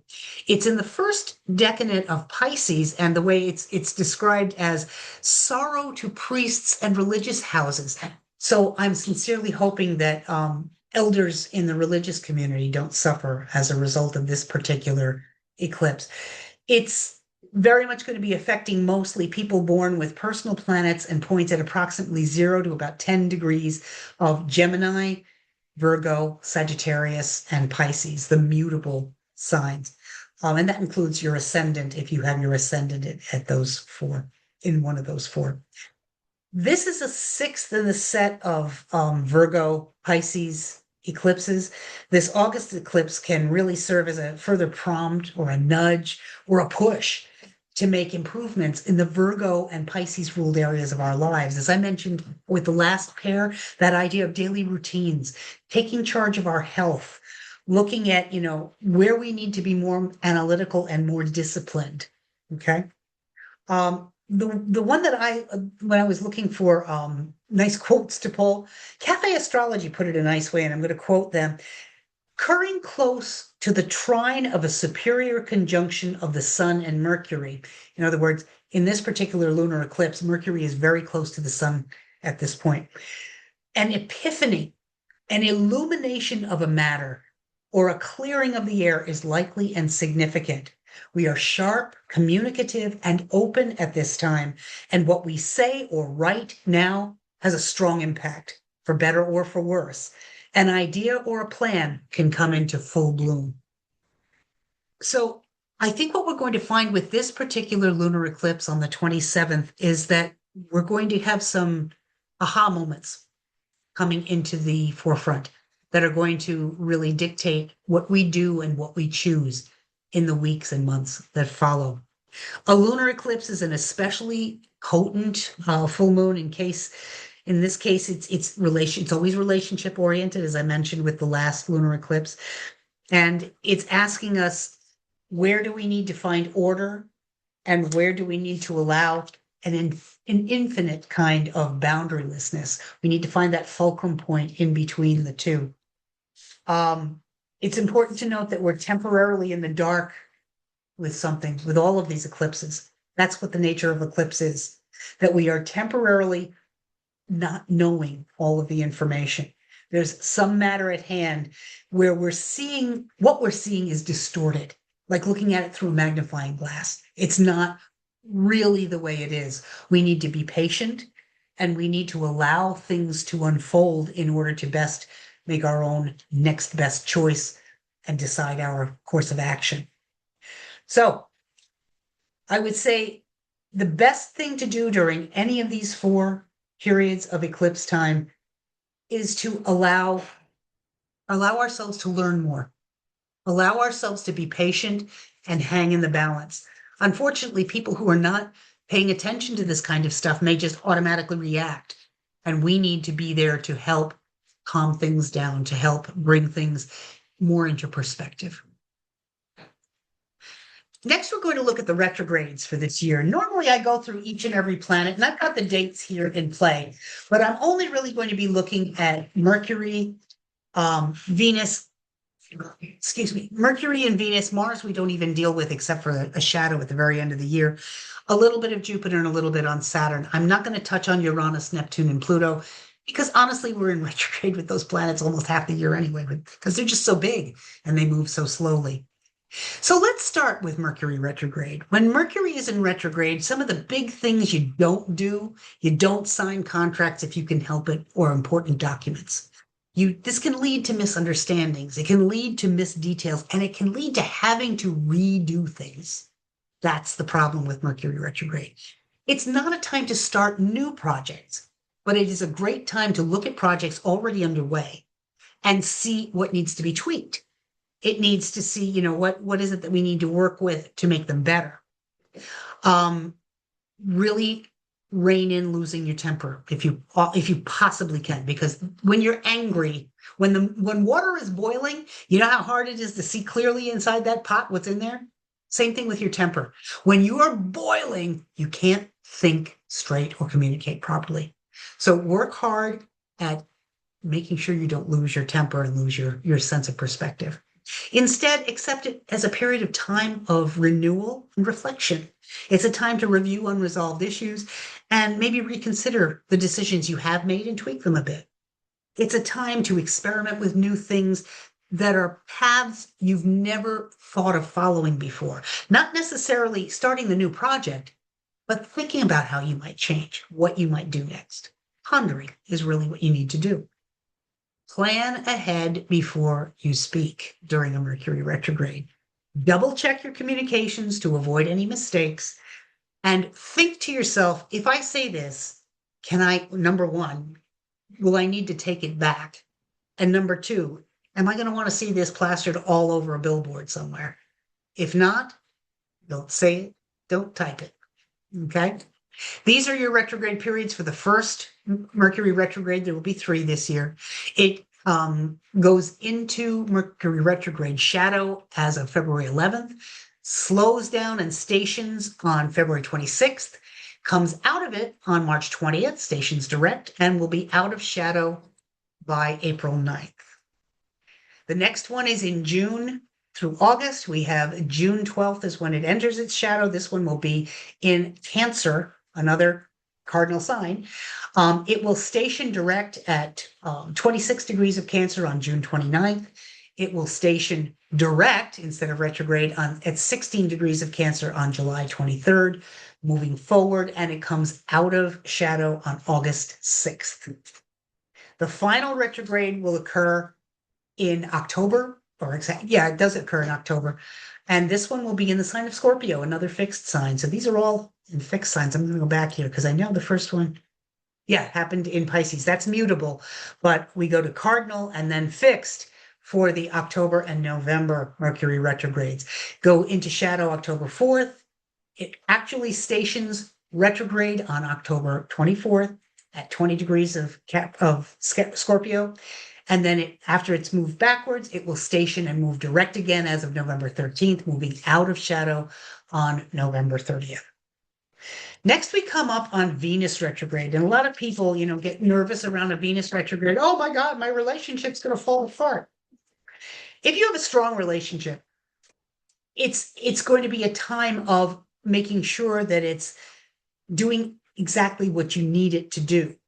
It's the kind of thing where you want to address any problems it may have. But a strong relationship will survive a Venus retrograde. If it didn't, do you know how many marriages would end during this period of time? I've been married for going on 46 years, and we've survived every Venus retrograde that we've had.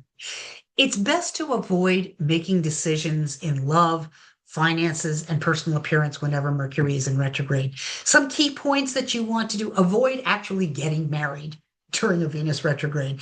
It's not a favorable time for marriage because it can bring about unexpected challenges and uncertainties and illusions in romantic nature. It's not a great time to start a new relationship. Instead, what you really want to do is work on and assess the relationships you're in now. And that's not just your intimate relationships. We're also talking about business partnerships and really, really close friendships. No matter what, wait until after the period is done before you make any changes to your relationships, okay? You want to wait until that retrograde period is over and out of shadow if at all possible. This is not a time to do any permanent beauty transformations. I would not get a tattoo during this time. It may not end up the way you like it, or you may have it and then look at it and say, what was I thinking? It can be that kind of a moment. Go ahead, do make small, non-permanent changes that aren't too costly, for example, to improve the state of your mind and your spirit. Instead of going ahead and doing, coloring your hair in permanent color, why don't you do a washout color? One that, you after 5 or 6 washes, it's gone. You can then test it out. And then if you like it, go ahead. After the retrograde period is done, go ahead and have the color done for permanent color. Need to be cautious with finances during a Venus retrograde because Venus rules over finances and it is not a time to go with something of a luxury nature. It is a time to look for a purchase or a rental or a lease on something that is a great deal on a high-end quality item. If you want to buy a car, look for the best deals. Or let's say you have to buy a car. Maybe you don't have a choice. Maybe your old one dies. Don't go for the high end. Go middle of the round and look for your best deal. Okay? This is also a time to lower expectations when it comes to love. During a Venus retrograde, feelings of attraction and affection might be a little bit subdued. They might not be what you would hope them to be. And I'm speaking specifically to my beloved moons in Scorpio and Venus in Scorpio. You already have trouble during these times, during any times, because you never feel like the intensity of emotion you feel is being mirrored back for you. During this period of time, that's what everybody is experiencing, okay? Do spend time on the best and most important relationships you have in your life. And you know which one that one is? The one with yourself. Figure out how to love yourself best during this period of time. So these are the dates we're looking for with the Venus retrograde. It'll kick into gear at the very end of August, August 31st. It runs into shadow at 24 degrees of Scorpio. On October 3rd, it will, not Scorpio, 23 degrees of Pisces. On October 3rd, 2026, it will station retrograde at 8 degrees of Scorpio. It will go backwards, and then around October 14th, it will move direct again. So that's what we want to be. These dates are not looking quite right. I'm going to correct these for you and put that out for anybody. I'll put it up on my Facebook page because forgive me, these dates do not look correct for me, or at least the degrees are not correct. I will fix that. As I mentioned, the Mars retrograde, we don't have one. Thank goodness we don't have it actually moving into retrograde until January of 2027. So we will be as of November 5th, moving into shadow though. So what you need to do, Mars retrograde is a toughie because Mars wants to plow forward. And when it's retrograde, there's always roadblocks that are put in our way. So I would say find ways to deal with frustration, good, constructive ways to use your energy that maybe not is pushing you forward, but is maybe bolstering some activity that you want to take place on. I'll be talking more about that online and at Astro Weather as we get closer to this particular thing coming into play. With Jupiter, we're going to be having Jupiter going into effect twice. Actually, it's in retrograde right now. It entered retrograde shadow in August of last year. It's stationed in retrograde in November, and it will move direct on March 11th. It'll be out of shadow on June 6th. So we're almost out of this particular retrograde, but what it's doing, what it's forcing us to do is making us look at what we hold important to us, what is valuable to us, what do we believe in? So it's not at all surprising to me that we're seeing a lot of very fundamental philosophical changes in not just the country, but the world right now. The second time that Jupiter goes retrograde will be in December of this year. We'll start to feel the shadow as of September 16th. It will go retrograde on December 13th. Then it will be moving backwards. It will never leave Leo, but it will be moving back and stationing again, stopping, feeling like it's standing still in the heavens and moving direct on April 13th of 2027. And it will finally move out of shadow in July of next year. So these are the periods of time where we're going to be looking at, where do we put our faith? What is it that we believe in? What is our concept of our worldview? That's what we're being asked to revise, review, and deal with during these times. The Saturn retrograde happens again twice. This is already going on. It started last year. It will be moving out of shadow as of March 2nd. We're actually only in shadow, so that's a happy thing. It happened in July that it went retrograde and went direct as of November. We'll be out of Saturn retrograde shadow at 1 degree of Aries on March 2nd. The next one, this is occurring as of April, will be the actual retrograde starts on July 26th. We'll start to feel that as of April 20th of 2026. April 20th, that should be 2026. And what happens during a Saturn retrograde? What is it that we need to focus on? Saturn is all about the structures of our lives. Where are our boundaries? What are the things that need to be rectified and fixed? What about our health? What about our finances? Where do we need to revise the parts of our lives that hold up the rest? It could also be, let's say you have Saturn, or you have 14 degrees of Aries in your 11th house. It may be time to look at your social patterns, your friends. What friendships are still working for you? What are not? Which are maybe not serving your own best interests? What groups of people are you aligned with? Maybe what groups of people do you need to become aligned with? These are the things that you'll be thinking about during Saturn retrograde. I would definitely avoid starting any new ventures financially, taking any new risks, either with business, occupation, or health, or making any kind of a hasty decision. You must take your time during a Saturn retrograde. There is no other way to look at it. It's a wonderful time to take me time and rejuvenate yourself during that time. Self-help is a really good thing to engage in during Saturn retrograde. Now, the Uranus retrograde, these are the dates to be aware of. This is actually, Uranus retrograde tends to be easier on us. We don't feel that need for change as quite so insistently. That will be in September through February. And then the second, that was in September through February of this year. This one coming up, the second time, is going to hit in September. We'll start to feel it around May. It will go direct in February of next year. That should be 2027. My apologies. And it comes out of shadow on May 21st. Neptune's retrograde shadow, we're looking at, it's only one time this year, and that happens as of July, and it will go. Wow, forgive me. I am really out of it with these dates. I will make all of these dates corrected and available to you. My apologies. It'll come in July, and then it will be able to be going direct on December 12th. These take a long time because of how long the orbit of Uranus, Neptune, and Pluto last. And then Pluto, we're looking at between May and October as being our retrograde periods. So the next section is our section on the actual predictions. We actually did pretty well on this.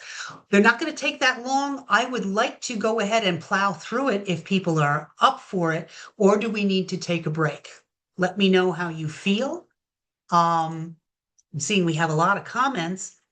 Let's see if I can take a look and see what might be going on here. Yeah, I saw that one. Corby, don't worry about the retreat at the end of the retrograde. It's good. It's going to be a lot of self-reflection. I think it's actually going to be tremendously useful for people at a retreat to be doing this. Big plans, Mercury retrograde on the 4th. Dot your I's and cross your T's. We have been living through Mercury retrogrades ever since time began. The world didn't stop.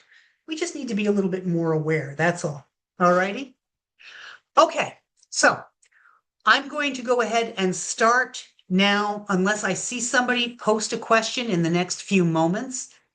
I can't make a comment on who might be going, but anything is possible on that February 17th. So I'll give you a couple seconds if you have any questions. Otherwise, we will go right into the the predictions.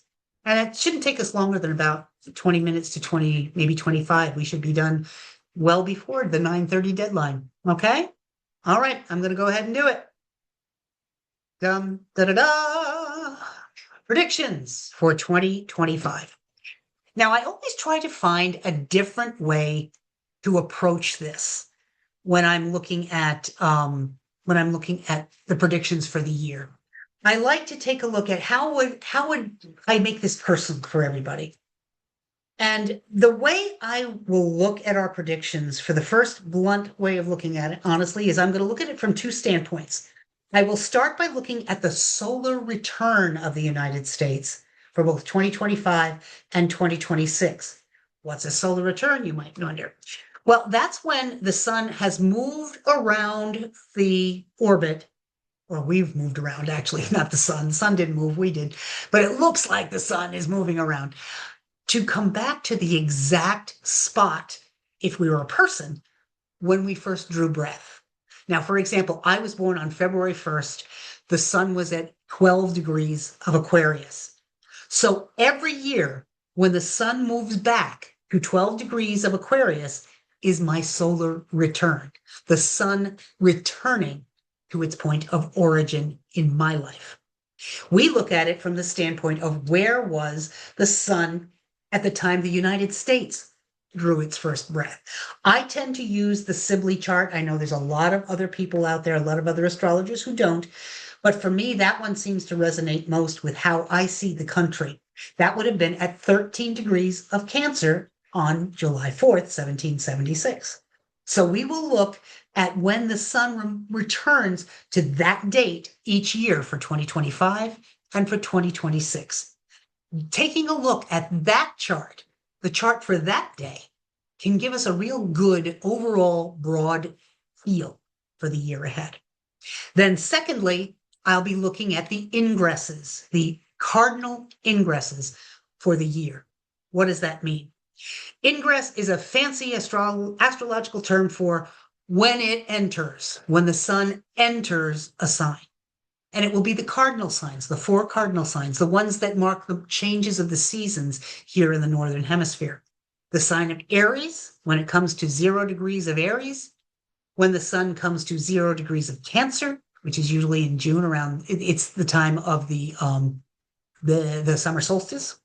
The first one is the vernal equinox, March 20th. Then around September 20th, or excuse me, around August 20th, which is, am I getting that right? No, it is September. It's the Aries. I'm confusing myself. Aries, Cancer, Libra in September around the fall equinox, and around the winter solstice, December 20th, the Capricorn ingress. You get punch struck when you've done this for too long. So first up, the U.S. solar return for 2025. If you were the United States sitting across from me, what I'd be saying to you is, well, you know, U.S., for this particular year, finances, your values, your value system, your belief system, these are going to be really major areas of concern for you. That's where a lot of your attention and energy is going to be towards. What you need to be careful of are issues where you start to project issues of control and power and trust, your own trust and betrayal insecurities. You need to be careful that you're not projecting that onto the world at large. And you're not using the armed forces or the service industries as a means to an end. Instead, you need to recognize personal power, not authority outside of yourself. Making sense? And then what we need to be aware of is, because of the way that the Saturn is interacting in this particular solar return chart, is that we're looking at the idea of the leader or government is going to be struggling with popularity with the masses. And as I said, this is because Saturn is making a difficult connection to the fourth house of this particular solar return. The fourth house talks about the people at large. Saturn talks about restriction. Saturn is also going to be conjunct Neptune. Remember that Saturn Neptune conjunction that happens on February 20th within this particular solar return, right on the cusp of the fourth house. We can expect huge fluctuations and shifts all the way through this whole period.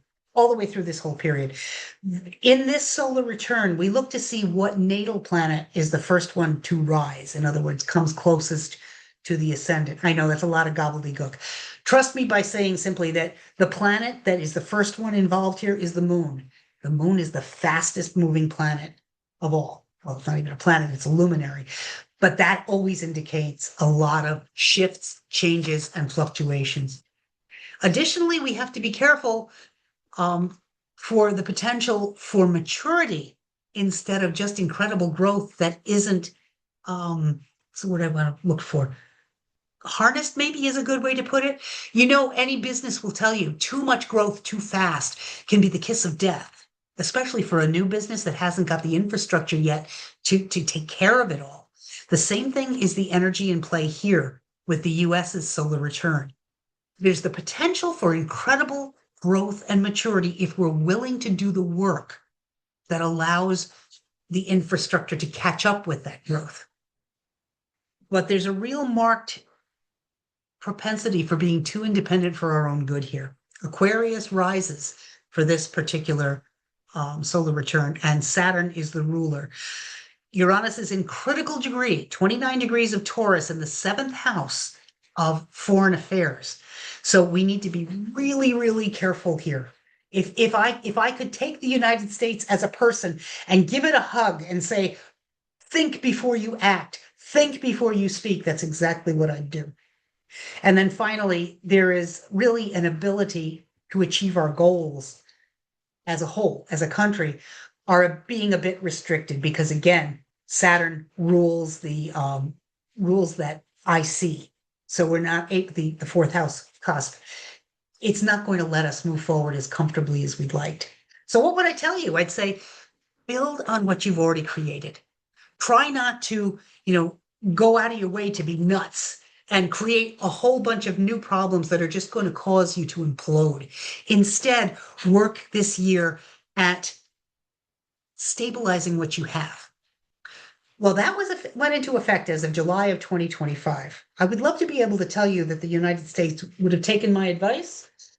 I'm not seeing that. So I have a feeling what we're seeing now, the destabilization, the upheaval, the chaos that we're experiencing right now is because we have a government that's fighting these natural energies that could help us to achieve, to really find an amazing growth, but that unfortunately is not letting itself do so.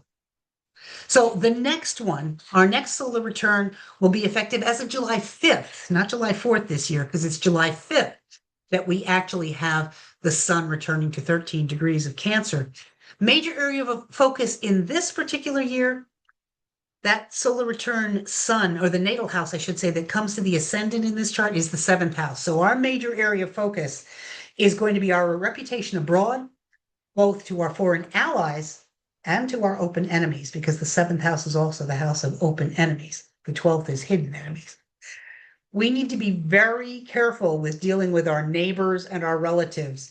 I think what I'm going to say here is this is where my worry about Canada, Mexico, Greenland, this is where this is what we're seeing that'll be coming into effect and really coming into focus after the solar return on the 2026th. The reason I'm saying that is that Gemini rising in this particular year, Gemini is the house on the ascendant, the ruler is Mercury. And just hours after, on July 5th, the sun returns to that same place it was when we started back in 1776. Mercury will be having a return. And whenever there's a Mercury return, you're talking about incredible bursts of activity and bursts of really active communication. So I think we're going to be seeing a lot of that dealing with our neighbors and friends. Third house, or excuse me, Mercury rules our closest allies, the things we know most, our neighborhood. So Canada and Mexico came to mind for sure. The biggest area of activity and in question this year are the nation's finances, because the solar return sun for this particular return is in the second house, ruling the fourth house of the masses. So what that means to me, I think we need to be really aware as a country as well as individuals about our day-to-day expenses and the finances of the masses. In other words, the not the stock market, but the market basket is what's really going to matter to people this year. And the government needs to pay attention to that. This is an election year. And if they're unable to make the case that they have been better for the kitchen table issues of the United States populace, then they may find themselves having a real problem. The one thing that I noticed that startled me in this particular solar return is I'm picking up on a behind the scenes kind of rebellion, sort of grassroots level. Think the French resistance, think the Spanish resistance during the Spanish Civil War in the 30s. You're feeling a warlike viewpoint, sometimes hard to access or pin down. It's like whack-a-mole. They're going to try to quiet it and it's going to pop up again somewhere else. That's what the energy is in play because of what's going on with Uranus, sudden, unexpected, and unusual change, and Mars, warlike aggression, courage. Both of them are going to be in the 12th house of this particular solar return. If this was in a person, we might be seeing influence to start things we can't or don't want to finish. Since this is the US solar return, I would say that our leaders need to be very aware not to be pushed into doing something that either a foreign actor or a bad actor might want us to do. I can't speak to whether or not that will happen, but we need to be aware of it as a very real problem for this particular year. I think we also need to be aware that something very sudden and unexpected and aggressive related to workers, the armed services, service industries, or maybe even public health is possibly going to come to the forefront this year. It could be something related to technology or to communication because it references Uranus in Gemini. And it also is related, I think, potentially to the military because it's Uranus is conjunct Mars in Gemini in the 6th house of this chart. I would say that potential legislation or court rulings related to the news media, remember I talked about this, publishing and or communication, potentially in relationship to taboo subjects, will be sort of bubbling to the surface and finally maybe get finished at the end of this solar year. So that would be in July of 2027. The reason I bring this up is because Pluto is involved. The 8th house is involved. These are both dealing with sex and the taboo. But it's also legislation because we're dealing with the 9th house. The 9th house rules the judicial system. What could this be? This could be more of the Epstein stuff coming to the forefront, or there could be some completely new issue coming into play. As I mentioned, I was talking about the idea that traditional news media is now finding new outlets. That could also be part of what this is in reference to. There may be legislation in place about dealing with non-traditional news sources. So now we come to the ingresses. And here we go. First notes. This ingress is a very tough one. I want to make sure that everybody build into your time, into your day, finding your joy, finding tribe, finding community. There's very little in this ingress from an astrological standpoint that turns up and shows up as positive during this quarter. But don't get overly discouraged. This is simply a 3-month period that we're just going to have to buckle down and deal with. It's as simple as that. They have happened for centuries. think of how the people in the early stages of 1939 and 1940 were having to deal with this country. Before Pearl Harbor, the same kind of negativity was in place with the ingresses. So we will ride it out. We must do what we can, but we also must make sure that we rest and recharge our batteries. What we can expect in terms of predictions: obstruction and obstacles to regular governing will be in place. Think of the shutdown. State affairs and the passages of legislation, which will cause the masses to suffer more than anybody else. There is a warlike, hostile feel to leadership overall during this period. Don't expect it to shift a lot before the Aries point ingress. The leader is going to be plagued by unpopularity or misfortune or even ill health. There's been a lot of question coming up about him. There is, with the particular things that we're facing, we're dealing with the power, the reputation, or even the life of some high-level GOP statesman, the party in power at the moment, some prominent person or the leader. They might be in danger. I mean, please don't, I am not saying, oh my God, there's going to be an assassination attempt. That's not where I'm going. This could be an illness. It could be pneumonia, okay? So it could simply be that there is something in place that's going to make it especially difficult for the leader or the leadership government. There is the potential for increased poverty and ill health among the masses. I'm using terms that are used by the old guard astrologers. So what could this translate to? It could mean that unemployment rises.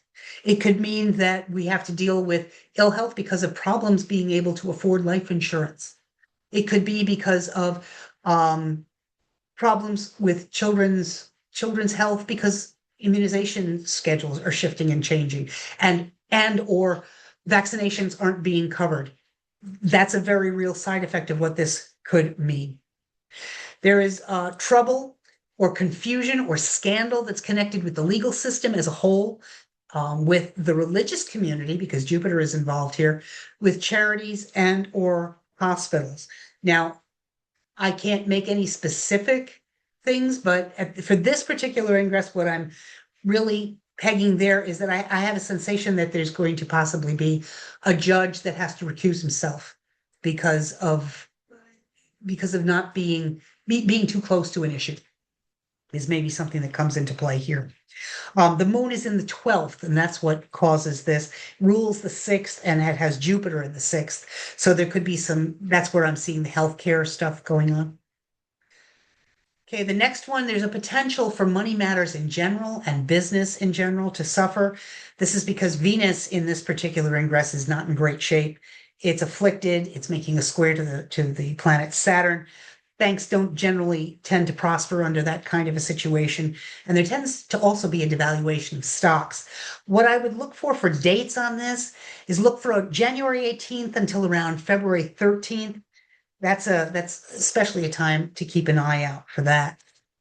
We're looking at legislation and or governing that's regarding women's rights and issues, family issues, is not favored at all for those same dates, the January 18th through the February 13th period. I would tend to expect tremendous fluctuation and discord between the expectations of the general people, the masses, and the government and what they want. It's absolutely in the cards here when it comes to this particular ingress. I would expect some kind of major news story or communication regarding a scandal or a disgrace involving the leader or someone high up in government that comes to light on or around between February 20th and March 3rd.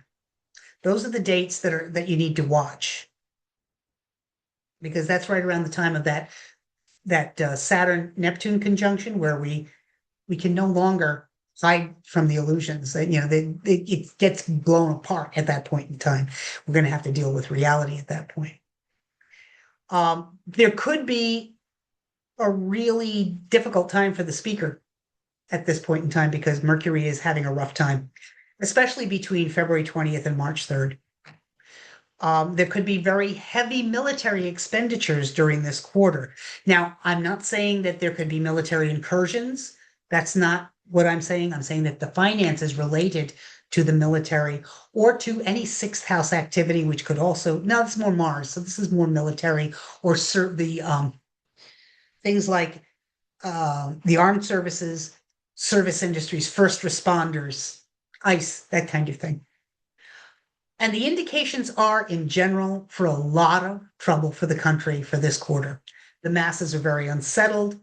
There are sudden and serious setbacks in government or personally for the leader. And this is because the greater malefic, Saturn, is resting in the first house and it conjuncts Neptune. It is considered what they called in the old days of astrology an evil alignment. Remember, it's done as of March 20th. So don't sit here and think, oh my God, I'm going to go to bed and stay there from now until March 20th, because that's not necessary. We need to be awake. We need to be aware. We simply need to breathe. We need to provide succor for people who need the light and who need support. The Aries ingress, which lasts from March 20th until about June 20th, this one, I really struggled with this particular quarter because the overall feel of this ingress, as I've written here, is so fractured. It's loaded with almost equally, totally opposite and contradictory indications.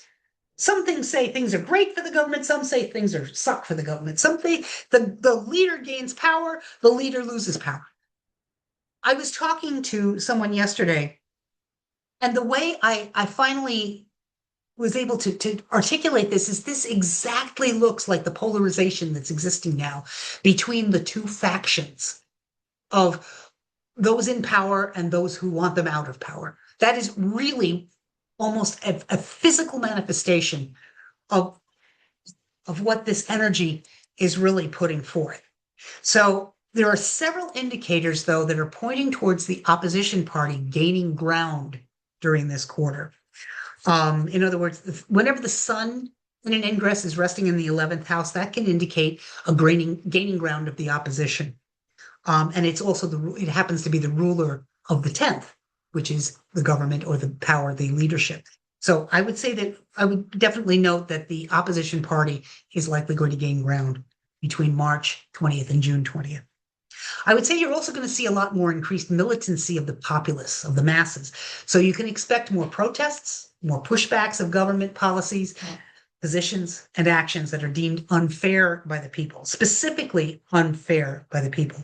What I think we need to watch for in terms of dates is particularly watch events on or around that April 17th new moon. That will be a date to really keep your eye on. Watch for a change in the power balance in leadership itself, or at the very least, a shift in the energy that's related to the leadership in the government. The reason I say this is because transiting Uranus is making a really nice, favorable connection to the US midheaven. So that says to me that opportunities for change are really present there. The plans that that have been put into action in the past might suddenly pay off. And it also invites you to really enjoy the opportunity to study, if this was a person, to study or incorporate new techniques which benefit your current professional status. Because of the fact that the opposition party is in play, I really have a feeling that it's going to be around May 14th, which is the last of 3 hits of Uranus trine the midheaven. The first one was in August of 2025 and then again in October. So I would watch for some kind of solidifying of this shift in energy to take place on or around May 14th of the year. Women's issues or women themselves are going to take a really frustrating hit during this particular ingress. Some of whatever happens is going to actually damage the credibility of support of the government. The first of these hits around April 26th, then again on May 30th, and then later on the 23rd of September, and then around February of 2027. So there's a couple of different planetary alignments and indicators that are hitting, but those dates, April 26th, May 30th, September 23rd, and then again in February of 2027 are when the women's stuff and money too are going to be coming into play. News of a beneficial nature for workers in the service industry, in other words, any kind of employees, people in the armed services, employees, workers in general. I think such as the growth of the jobs market, or maybe unemployment will go down during this quarter. So that might be good news to look forward to. The reason I say that is because during this ingress, there's a really lovely grand Earth trine between Jupiter, the great benefic, Neptune, the masses, and Pluto, big global shifts and change. So that's a nice effect that can take place there. I think we're going to see continued disputes and complications to do with overseas nations. So much so that I think we're going to be forced to give away something that we perceive to be powerful in nature. The thing that happens here is that we have an inconjunct going on, a quincunx. The new moon on the 16th of May is actually occurring in the 7th house, and it's both squaring, it's conjunct Mars, squaring Neptune, and making a quincunx to Pluto. That's not a great indicator, okay? That is not a great thing saying that we're going to come out of any connection overseas very well. So I have no idea what that might be, but I would definitely say to watch the dates of April 26th and May 16th as being key in getting that particular prediction off the roof. Look for an unfavorable court ruling to come out around May 30th, and it's likely to be harmful to the leader. It could be related in some way to the military. I'm not sure. It's simply, I'm saying that because of the planets that are involved. Transiting Jupiter is conjunct Mercury in the 8th house. The 8th house deals with difficulties for the leader. The 9th house, or I should say, excuse me, Jupiter deals with the judicial system, and this is why I was referencing that. Ingress Mercury in this particular period is also conjunct Mars, so news related to the military seem to make sense to me. Also aggressive rhetoric that comes into play. In some way, it appears that overall the population, the masses, will gain ground, and the leader or the government loses ground. And there's a number of different indicators for that. So the leader is going to face some kind of a setback that forces him to recalibrate, change direction on a policy, because the blowback from it, the blowback of holding his ground, is going to come from both at home and from our overseas allies and our enemies. I would say the thing that we need to work, the timing we need to work for on that one, look for around June 15th. And again on September 6th and March of 2027. But again, because of the houses that are involved in this one, I really think there's going to be a very large foreign component to this particular prediction. So again, watch June 15th and September 6th, and then March again of next year. The Cancer ingress from June 20th until September 22nd. I will say this particular ingress is loaded with good indicators for both the leader and the government. I would say look for legislation or initiatives that are coming to light related to education, to both public and private transit, to education. Oh, sorry about that. Children and the news media. And the reason why this is kind of important, look at the July 30th time period, a little bit before, a little bit after, because Jupiter at that point is right on top of our North Node. I think what you're going to see is a lot more positive stuff for people in general to be coming to the forefront. There are a lot of indications, and I need to be careful how I say this. There are a lot of indications for the loss of a high-ranking judge, a member of the cabinet, or the upper-level advisors during this quarter. Now, why am I saying that? The traditional astrologers said that whenever a new moon, and this would be around July 14th, anywhere really from July 30th through June 20th or so, or July 20th or so.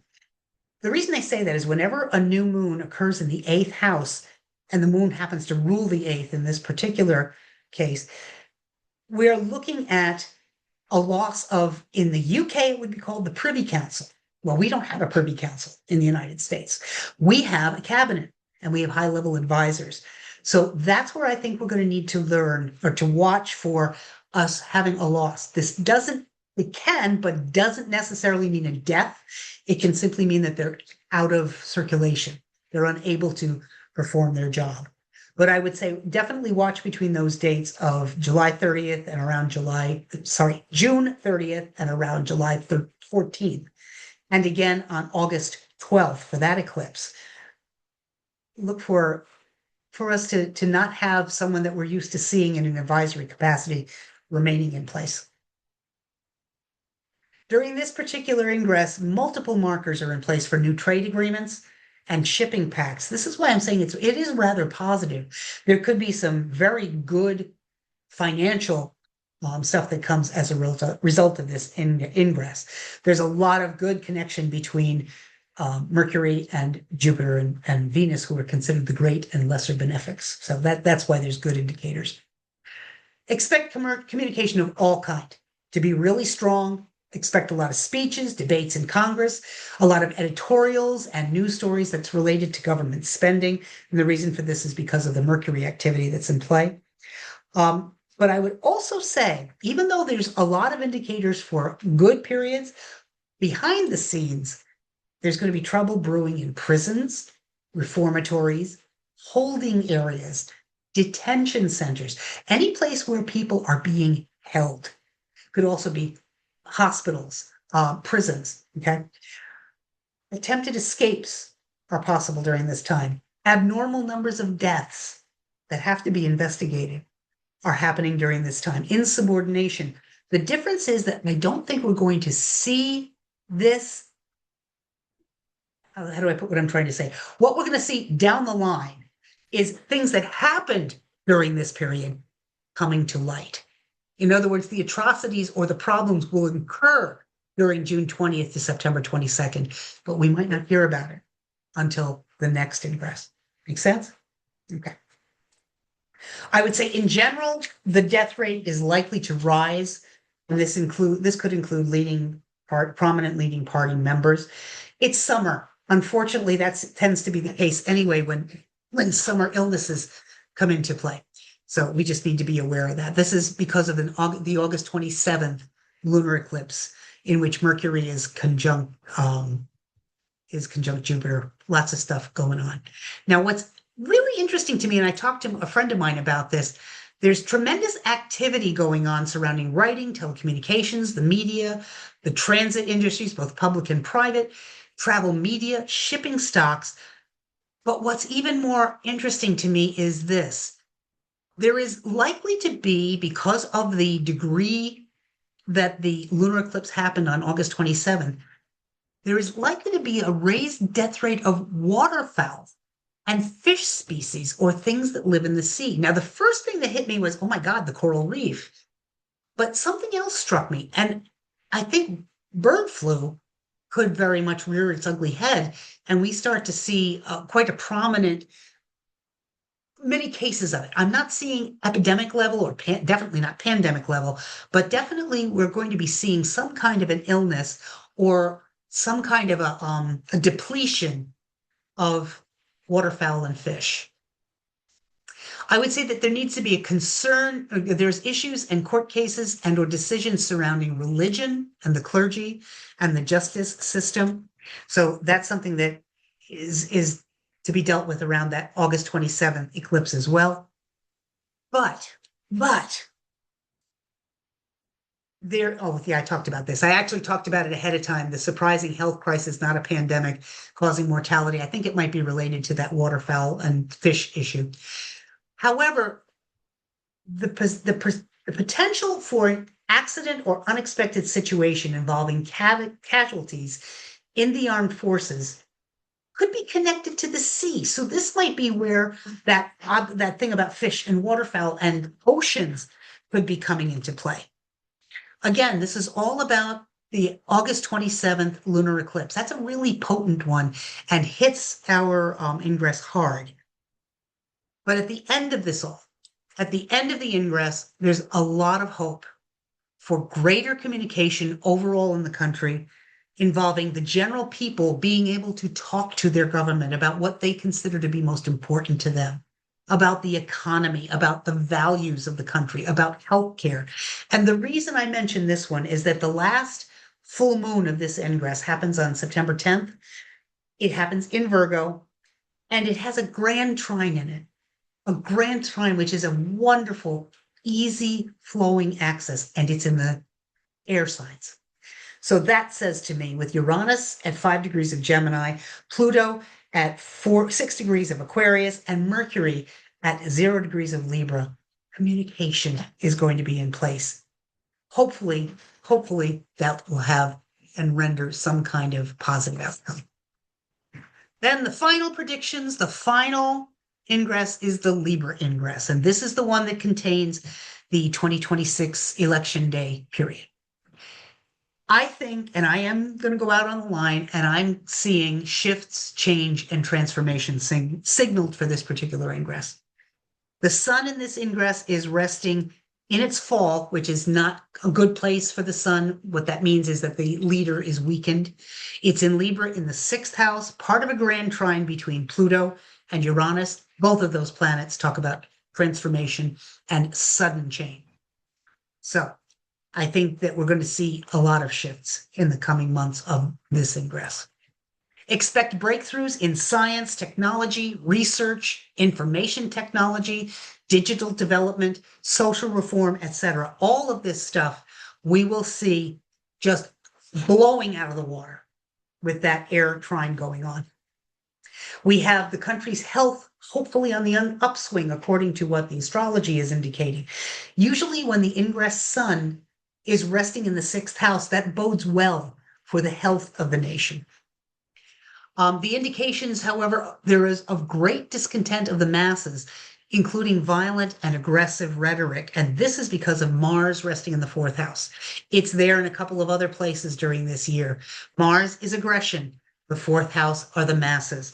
So I think what we need to be, it's considered to be a really bad placement by mundane astrologers. You can expect fires, accidents, disturbances connected with mines, quarries, agriculture, infertility. I think you're going to see a crop failure during this period of time between September and December, which could then make prices go up on whatever that particular crop might happen to be, not having access to whatever that crop might happen to be. The chances with that also, with this particular alignment with Mars in the 4th, is usually indicating that the government will be shaken or even potentially overthrown or lose power, the leader being troubled. With the ingress Mars, especially conjunct US Mercury, I think there's going to be all kinds of really angry rhetoric in play. There's going to be a lot of dissatisfaction, God, I'm slurring my words here, with the status of women's rights, especially in the military, first responders, labor, and family law and rights. I think that has a lot to do with Venus and Scorpio activity that's in place, making a quincunx or it's an adjustment kind of connection to Uranus in the 6th. I think we're going to see a lot of shifts and changes about women in the armed forces, women in the first responder ranks, women in terms of labor issues and being fairer to women in the workplace, that kind of a thing.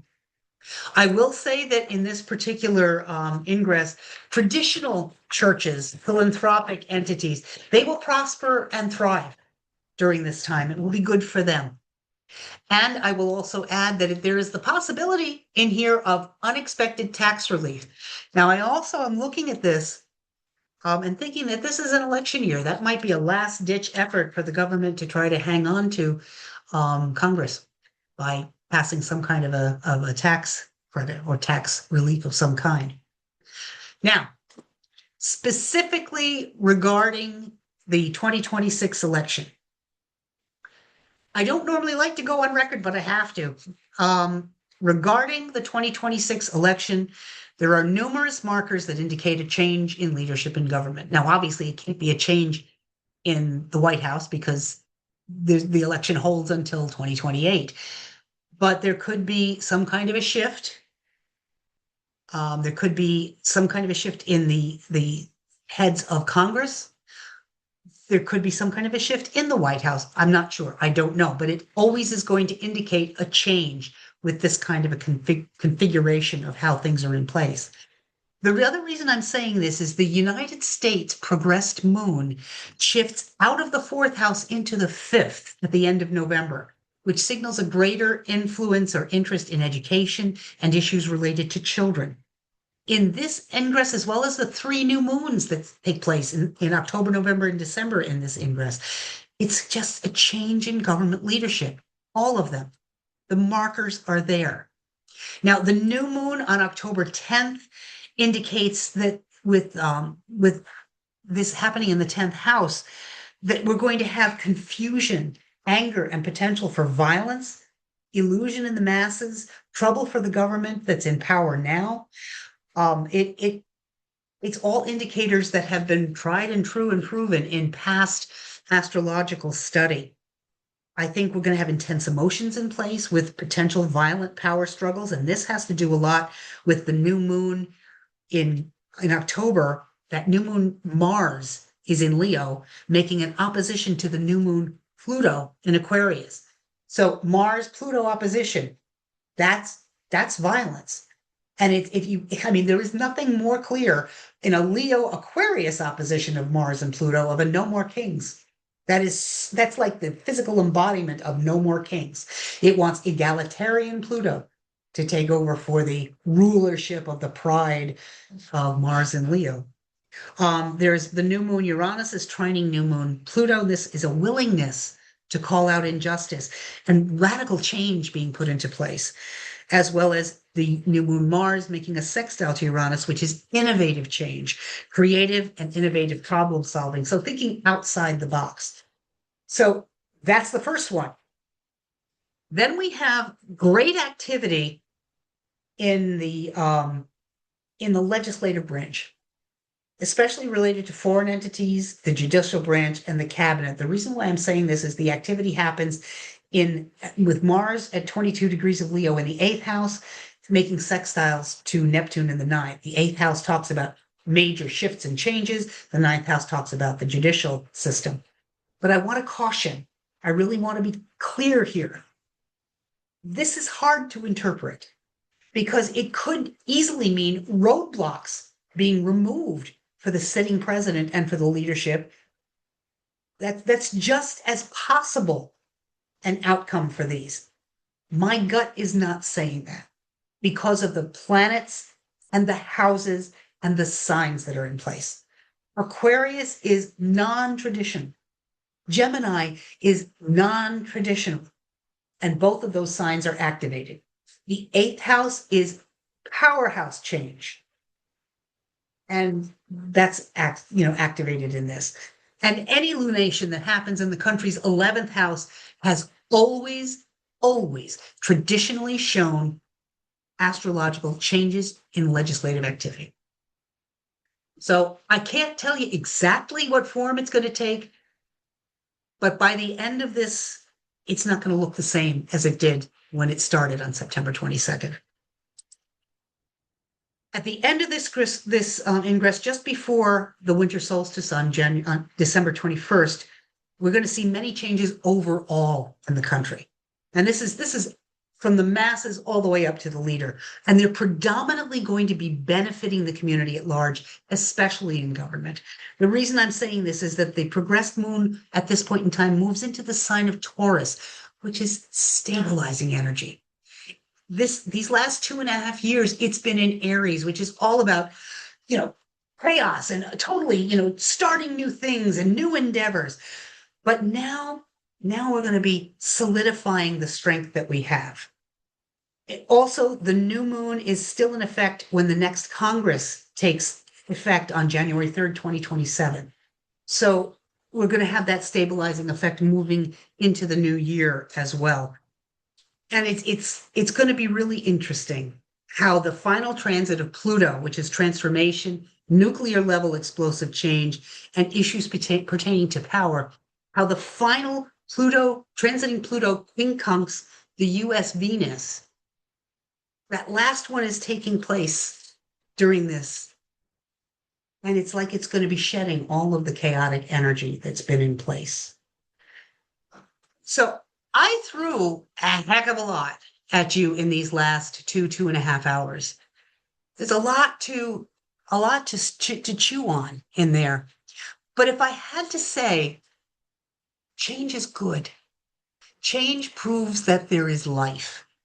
So I think what we need to do, again, as Karen and I have both said at the beginning of this, we need to make sure that we are hanging on to tribe, that we are trying our very, very best to stay grounded, to stay positive, to come from a position of faith. Use the fire of that Neptune in Aries for positive good. Use that Saturn in Aries to create new structures and new stable matrices in which to build dreams. Use that Uranus in Gemini energy to allow all kinds of new, wonderful innovations to come into place and to allow conversation to happen and not stagnate. And use that Pluto and Aquarius energy to create that brave new world we need. Not the one that Aldous Huxley described in his eponymous book, but instead the one that we've been working for, where everybody can win. And that's my predictions for 2026. Kara? Wow, always wow. Do you guys have any questions? Anything we want to see? Anything else anyone might ask Pat from the final segment? Thank you, Pat, says Kim. Thank you for being here, Kim. Yeah. I will just reiterate one more time, like, we're so grateful that you guys are here. We're so grateful to be able to connect and this technology that helps us to just share these ideas and these thoughts and to help us be aware of the cosmic weather so we know what kind of outfit to wear. And it sounds like this year was my outfit of being in our bodies, getting out of our heads, connecting with people in person as much as possible, touch grass. And I'm grateful that we have that opportunity for you guys and then those who are online. So I'll send a follow-up email for everyone who's registered for this with the recording link when it gets up next week. So you can rewatch the recording. And I'll also include a link in there if anyone wants to join our Conscious Connections Club. It's an online space on the Mighty Network, so it's off of social media. It is absolutely free to join. And so that you guys can check out. Pat, you do a monthly predictions too. I do. And tarot Thursdays. We also have Wellness Wednesdays with our nutritional therapist, our yoga instructor, and our human design professional does stuff on there. And I'll be doing more stuff this year. Pat, would you like to briefly just share a little bit about the Tarot Thursday lives with you and the astrology predictions you do monthly in the online community? Absolutely, sure. And I'm also going to touch on the astrology classes that I teach. Every second Thursday of the month, I do something. It's a very short, I don't think it's ever lasted longer than 20 to 25 minutes, sometimes as little as 10 to 12. I pull 4 cards for the community at large, for Conscious Connections, our community. And it tries to give us a theme of what we want to focus on for the month ahead. And then at the very end of the month, I'll do what's called astro weather, where I will look at what looks to me like the big things that jump out at me in terms of planetary alignments, the full moon, new moon, and the intentions that can be put into play for those. That's usually on the last Wednesday of the month. Okay. It sometimes has to get shifted because of other things that may come up, but generally that's when it will be. Alana, bless her, she always does a great job of promoting it for you. I'm not teaching tarot this year, but we have an online course that you can access if you wish to, and it is an evergreen one that has been, Tarot 365 has been really successful and wonderful. I really enjoyed it. I also teach astrology classes. It's called Astro 101. They are standalone workshops, online only, where you can we have a 1 day, usually it's between 3.5 to 4 hours of a class, an online lecture. You get a workbook that goes with it that I put together that lets you take a look at the different building blocks of astrology. That is good. We're going to have the 5th module coming up in March, I believe. And we've done 4 already. We did one on the signs, on the houses was the second one, on the modes and the elements. And this last one that we just did was on the inner planets. No, the one that's coming up is on the inner planets, Mercury, Venus, and Mars. So if you're interested at all in learning about that, we'll very, very much take a look at I'll put those up online, both on Facebook and here, on where you can go to get some more information about them, because they're not prohibitively expensive. And my goodness, it's not astrology to learn how to do what I do. It's more to learn, what are you looking at when you're looking at your own chart? And when, like I said tonight, see where 4 degrees of Aries is in your chart. You're sitting there going, huh? Well, taking this class could teach you just that. So, did I miss anything, Hands down, Karen? Pat, your education in your classes has been, I'm becoming an astrology nerd and I'm never going to become an astrologer. That's not my path. But like, it's just so empowering to know the motion of the weather in your own chart. You're talking about Yes. the US's chart tonight, but in your own, so you can really be aware of dynamics in your work, your Exactly. health, your family, all these things. And all of those classes too. I'll send an email out, a follow-up email that'll include links to check those out if you guys are interested. They're all Yeah. evergreen courses that are already up to, you can just do it on your own pace, and always reach out to Pat if you have Yes. questions. And you don't have to Yes. take them in any order. You could just skip around if you already know the basic stuff. But if you're like, I want to just start doing the understanding my blueprint, that's the first one. I think that was only $20. Yes. It was something like Yeah. that. It's Yeah. so good. So I appreciate that. And I think all of us need more of the education you have, because it's just so empowering. So thank you so much for continuing to do that and offer that. So yeah, I thank you have everyone for being always here. loved it, and I love sharing it. Yes, thank you. All right, everyone, this recording will be up next week. And again, thanks for being here, and be well, everybody.